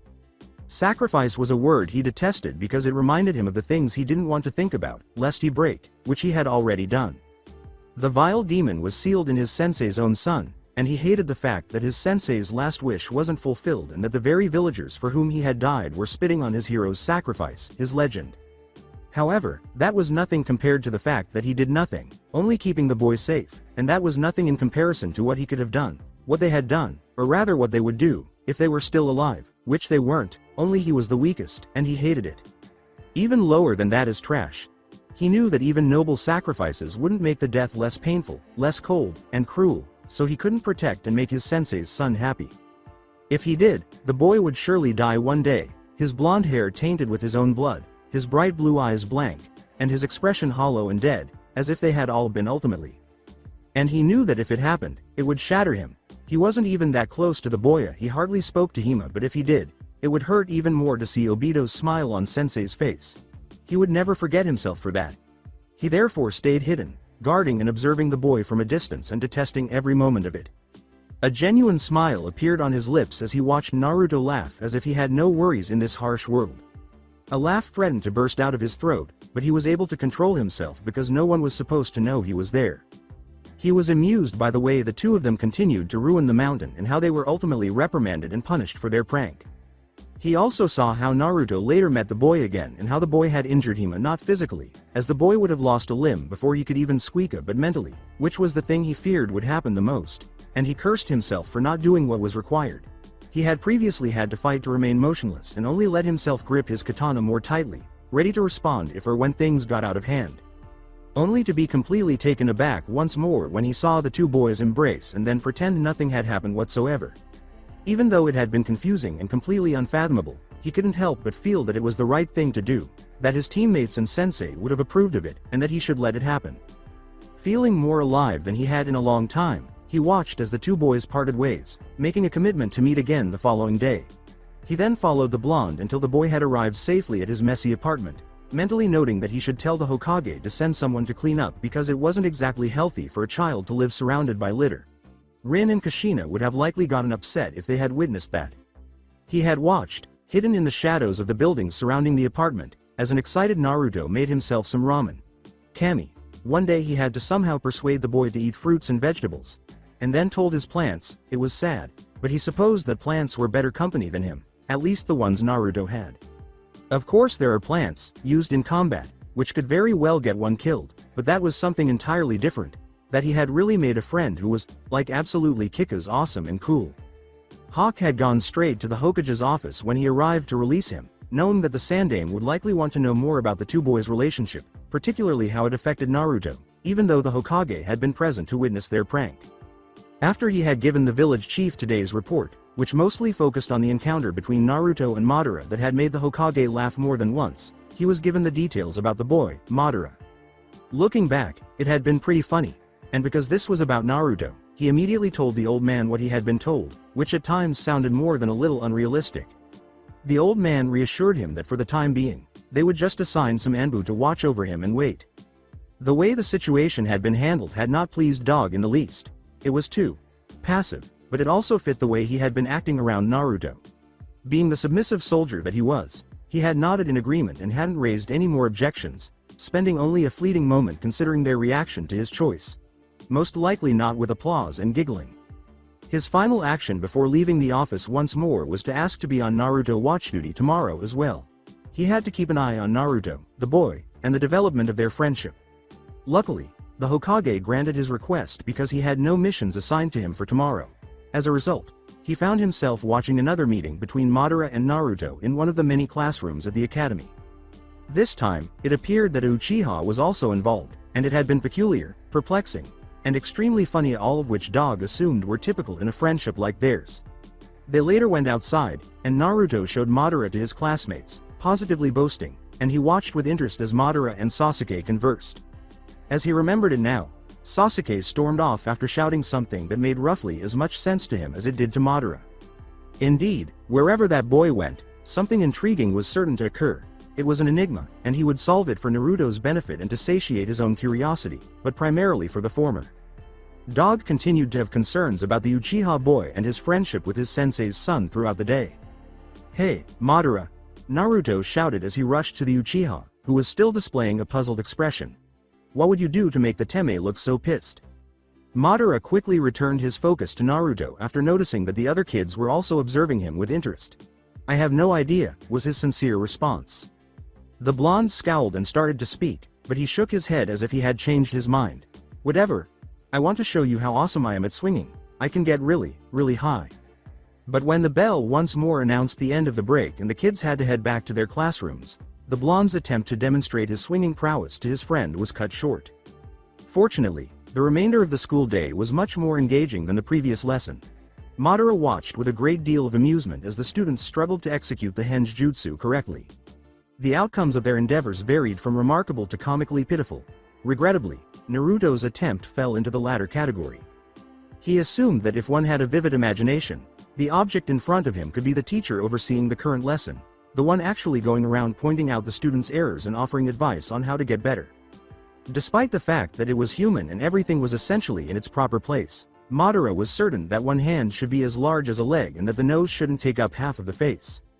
However, other results of the henge technique probably did not do well on the teacher's ego either, but he helped them, even laughing and telling them that he wasn't that old or fat yet. Perhaps it was because of that less than flattering attempt to transform into his sensei that said sensei didn't go over to the blonde and give him the help that he desperately needed. Madara assumed it had something to do with the problem the villagers appeared to be having with Naruto. Numbers. As he sat cross-legged on the ground, obliviously observing Naruto's progressa or lack thereof and nonchalantly ignoring his brother's fierce glare at him, he thought about the chances he had of learning the secret because people seemed to try to avoid talking about it. To make matters worse, he was a foreigner who had only been in the village for a day, so people wouldn't trust him much, especially not enough to divulge the secret. Additionally, he didn't want to go around asking for the village's secrets in order to confirm some people's suspicions. For the time being, He would attempt to solve it on his own, and once he had a reasonable explanation, he would try to determine how people responded in order to verify the accuracy of his theory. It seemed like a sensible plan. He nodded contentedly to himself and thought about everything that could aid him in his quest for the truth. Madara realized it was useless when his theories started to center on wolves, monster parents, and possessed beings. With a sigh, he approached Naruto, at last feeling sorry for him. He knew that some people needed a helpful push to succeed, and after seeing Naruto, it was obvious that the boy needed it. Normally, he would have preferred to figure it out on his own. "Naruto," he yelled as he got closer to the blonde. With his face still grimacing in concentration, Naruto yelled, "What?" Madara had caused him to lose focus, which was necessary for him to perform the jutsu correctly. Why wouldn't it function the same way it did with the teme, stupid jutsu? A while back, Sasuke had done a decent one. The tone caused Madara to raise an eyebrow. A smirk slowly crept to his lips as he drawled, "Well, I wanted to help you out," he said. "But if you don't want to, maybe I should go help my new brother. I'm sure he will appreciate my help and perhaps I will even consider teaching him some new techniques which." "Teach me, Madara. I want to be the best and kick asses. Please, pretty please," he added, staring at him with irresistible puppy eyes as Naruto abruptly interrupted him before he could say anything more. He appeared to have lost at his own game, then. With a long, agonized sigh, he turned on his Sharingan. Naruto yelled, "Whoa! Your eyes are red and weird," and giggled at him with a look of astonishment and awe. As the entire class stared at the blonde's exclamation, Madara thought idly about gagging the boy. "Yes," he said in response to the silent query that was circling around in the minds of many. He turned back to Naruto after saying, "It's the Sharingan." Naruto, presumably sensing that his friend wasn't amused, scratched the back of his head sheepishly. Sasuke's eyes narrowed. If that's so, called Uchiha didn't have the Sharingan, his father would never have been persuaded to adopt him. The boy had made him an indirect offer, and he couldn't help but take it seriously. Sasuke might not be the kind of genius Itachi was, but he wasn't so stupid as to miss the foreign boy's pointed look or not understand what it meant. He knew that the would-be Uchiha had noticed that he was listening in. He clenched his jaw and gave himself a mental slap for even considering enlisting the aid of a jerk. No matter how gifted he was, his father would be disappointed if he ever learned that he was training with shame. Despite the squeals of delight from his fangirls, who had returned their focus to him when he began to form the necessary hand seals for the transformation, he muttered under his breath, "Stupid idiot. Why the hell do you have to be here?" as he demonstrated his ability to execute the henge once more. Madara forced herself not to sneeze. Naruto's low mutter, which sounded like, "Stupid teme," trying to show off, reached his ears. He chose to disregard it and continued with his original plan. "Try to perform the henge, I will see what you are doing wrong." Naruto cocked his head to one side and scowled. "I don't get it, why would you need those freaky eyes to help me? With the Sharingan, which by the way are not called freaky eyes, I can have a look at your chakra flow. While it's not as good as the Byakugan is rumored to be, it will still tell me enough so that I can see what you're doing wrong with your chakra," Madara continued. Without missing a beat, Naruto said, "Okay, I'll do the henge and you use these freaky eyes," as his hands began to slowly form the seals. As the blonde was trying to use a jutsu, Madara's black tomos swirled in his red eyes as he focused intently on Naruto, or rather, on his chakra, which was coursing through his entire body. The boy used so much chakra that his mouth almost fell open. It makes sense why it didn't function correctly, even without being a less than talented boy still learning the fundamentals of jutsu and chakra. Controlling such a large amount of chakra was challenging. He wasn't sure whether the instructor's carelessness or their ignorancia, which is why they hadn't informed Naruto, was to blame. Although it might be acceptable for young children whose natural chakra control could manage their relatively small chakra amount, Naruto had obviously never completed the required chakra control exercises. Hell, if he were being completely honest with himself, he might acknowledge that the blonde had twice as much chakra as he did, if not more. Although it was a little upsetting and embarrassing, it had a cost, namely, the inability to use these enormous sums effectively, so he concluded that everything was fair in the end. However, he had already made plans to assist Naruto, so something like pride issues shouldn't really deter him. It doesn't matter that if Naruto managed to control his chakra, he could easily wipe the floor with Madara's ass. He was going to share his discovery with the boy when he noticed something in Naruto's chakra system. He narrowed his crimson eyes and gazed even more intently, pumping more chakra into them to make them visible. Amazing chakra with Naruto's stomach at its core that didn't feel human. He looked even more closely. What caused chakra to look like this? A little more, then Naruto yelled, "Arg!" while gripping his forehead with one hand and his stomach with the other. Madara lost eye contact and staggered a few paces back, panting heavily and drenched in sweat as soon as Naruto's yell reached his ears. He thought for a moment that something inhuman was imprisoned behind a cell. What the devil? Something has shouted, "Madara," and eyes in my head, something fluffy, Naruto mumbled as he smoothed his stomach. Whatever had happened, it was undoubtedly odd, and as Madara quietly observed his surroundings, he noticed that while the majority of the students appeared surprised, perplexed, and anxious, or a combination of the three, he didn't miss the glance the teacher gave Naruto, who was still holding his hand to his stomach. He was the target of pure, unadulterated fear that was tinged with suspicion. Whatever he had just witnessed was a significant clue to Naruto's and the village's secret, and it wasn't that difficult to deduce. Madara actually made an effort to stay away from Naruto for the remainder of the class and school day without the blonde noticing. It was obvious that he was responsible for everything that had occurred, or more specifically, that he had used his Sharingan on the boy and activated it. Apparently, word had already gone out in the academy because the teachers were now watching him suspiciously. This was just another reason for him to keep his distance from them until he could resolve the matter. No matter how much the villagers hated the boy, getting in trouble for hurting him was not going to improve his reputation with them. If Naruto saw the awkward tension that suddenly arose whenever Madara was close to him, he never brought it up, and as a result, the remainder of the school day went slowly. For once, Madara was relieved that nothing noteworthy occurred because he had likely already encountered enough trouble today. With their parents already waiting outside to pick them up, students hurried out of the building as the bell rang once more, marking the eagerly anticipated end of the school day. Madara caught a glimpse of black out of the corner of his eye. Sasuke probably would have chosen to stay away from him after their conversation ended horribly.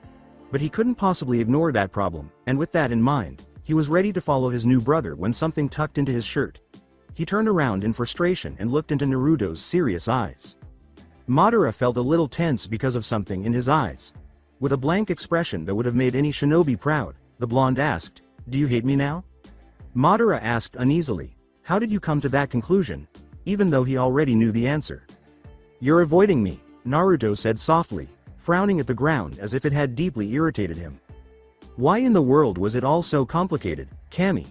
Despite coming from rival clans, he had never been so irritated by Hashirama's friendship, at least not until he found out that Hashirama had killed the other Madara, which had never happened to him directly and he was reasonably certain would never happen again. Given that the blonde was typically unaware of everything, who would have guessed that he could be so observant? He placed one hand on Naruto's shoulder and stared into his eyes, fighting the urge to moan. Since he hadn't activated his Sharingan, everything should be fine. Madara told him, his gaze never leaving the other boy's face, his hold on the blonde's shoulder unconsciously tightening. "Look, Naruto. I've no idea what the hell is wrong with all of these people, but as far as I know, you're alright, and unless you really fuck things up, I see no reason why I should hate you." He nodded sharply and recovered quickly, but Naruto just stared at him in amazement as if he couldn't believe it. He said quietly, "It's a promise then," appearing for a moment much older than his 7 years could possibly indicate. "Iruka. Sensei and Gigi told me that you should never go back on your word." "They're right," concurred Madara, "it's a dishonorable thing to do." With a fixed gaze on the Uchiha, Naruto explained, "So you won't hate me without a reason?" Madara retorted solemnly, "No, I won't," and turned to go once more. It was impossible to read the blonde's expression when he said, "Don't lie ever." Naruto quickly left without saying anything more. He would never get brats, first Sasuke and now Naruto. He dismissed it for the moment, reasoning that whatever was wrong with Naruto couldn't be that serious and that he had more important things to attend to. As Sasuke attempted to pinpoint the boy's location in order to expedite his search for him, he noticed that his chakra signature was on its way to the Uchiha compound. Madara frowned a little, wondering what he should do now. His first thought had been to confront Sasuke again, but he was aware of how unyielding a Uchiha could be, and if Sasuke was adamant about avoiding him, it would be difficult to get him to talk and ask him about the meaning of his words, which were even more ambiguous than Naruto's parting remarks. Had he said that a child's mind was a puzzle before? Therefore, it might have been best to do nothing at all and let Sasuke calm down so that they could have a calm conversation about what had caused Sasuke to hold a grudge against him. He almost snorted at the idea, but he had not yet witnessed a dispute between two Uchiha and amicably. The best he could hope for was that Sasuke wouldn't end up detesting him even more. It was difficult for his clan to let go of those negative sentiments because, in the first place, a Uchiha shouldn't hate or at least dislike someone. However, he could honestly say that he was less likely to do such things because of his friendship with Hashirama and the initial animosity that arose after he learned the truth about his friend. A Senju. Even after Hashirama had learned that Madara was a proud member of the notorious Uchiha clan and not just any shinobi clan, Madara was still unsure of how their friendship had endured. However, it was difficult to break off a friendship like theirs, particularly since Hashirama was determined to keep their friendship going no matter what. Had it been up to Madara alone, their friendship would have ended long ago. He shook his head. Thinking about the past was pointless. He scowled deeply as another thought occurred to him, bringing his thoughts back to the present where they belong. He had completely forgotten about his dreaded meeting with Fugaku in his excitement. Deliberately delaying it would only raise suspicions and worsen the situation, so it would be pointless. He briefly considered leaving the village but soon put it out of his mind. He had no idea where he should go, even if he did not consider the seal, which at the moment was invisible to the naked eye. He had been taught loyalty to his clan since he could remember, and since the clan was everything he had known since birth, he could not fathom moving away from it or even betraying it. And even if he managed to let go of his unwavering clan loyalty, he didn't think he would make it very far because he still had to think about the tracking seal Fugaku had put on him. Madara didn't trust his almost non-existent Fuinjutsu skills enough to try to tamper with the seal so that it didn't work properly and thus give him more time to escape, and he was sure that dozens of ninja would be on his trail before he had even left the Konoha forests. But even if he were to wager on who would achieve their objective first to him, attempting to escape unharmed or at least unharmed by any of the grave kinds, or the Leaf Nin, attempting to capture Hima, he would unquestionably go with the latter. Although he was quick and could hide his tracks, it was insignificant in the face of a village that was home to an unknown number of powerful ninja clans, some of which were unquestionably tracking experts. The realization caused his shoulder to sag slightly. Did his very existence serve as the sole justification for his execution, or was there really no alternative? Perhaps, instead of viewing him as the person he or rather his self had been in the past, Fugaku would give him an opportunity to demonstrate that he was a unique individual who could and would change. Because there was no way in hell that he'd end up again becoming completely batshit insane. Maybe he was merely trying to persuade himself that he could somehow avoid the inevitable, or perhaps the Hokage, the village leader, and whoever else was in charge of the village would also come to the same conclusion and spare him. Hashirama and most likely Naruto were to blame for his unexpectedly upbeat attitude as he left for the KPMF headquarters, with a glimmer of hope that the next encounter wouldn't end with him dead or worse. According to the nature of time, if one wanted it to go as slowly as possible, it seemed to go by in an instant.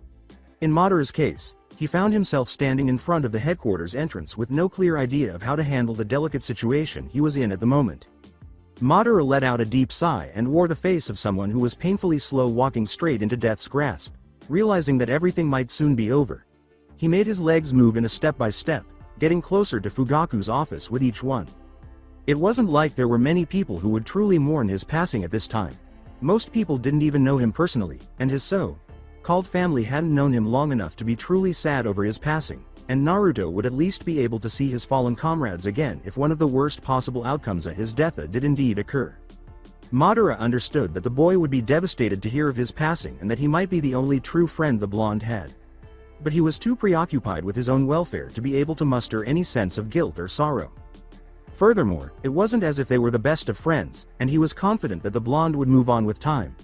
After all, what could possibly go wrong? The idea that someone as dangerous as a kicked puppy, like Naruto, could ever hurt people physically made the brat go crazy and almost snort. His feeling of optimism was short-lived, as he was abruptly confronted by the door to the clan head's office. Although he was capable of walking, the threat of death had always loomed over him like the sword of Damocles, and he had experienced death numerous times, so it wasn't as if he wasn't ready to die. To be killed in the heat of combat, however, was a completely different experience than walking directly into your executor's hands, painfully aware of it, and in a position where there was nothing you could do to change it. Helpless. How much he detested that term. After a low, "Come in," and knocking on the door, he entered the room, braced himself, and took a deep breath to regain his composure. If he were to pass away, he would do so with dignity rather than bowing down and pleading for forgiveness or losing all self-control and flailing like a chicken with its head severed. All that repulsed him was the idea of it. As anticipated, Fugaku started by saying, it took quite a while seated behind a desk that was covered in stacks of paper. Oh, the good old days, when the clan head could only see paper when he signed a contract or got a message for a mission.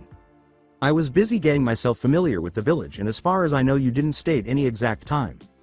Nevertheless, I apologize for any inconveniences my delayed arrival might have caused. Madara replied calmly and politely.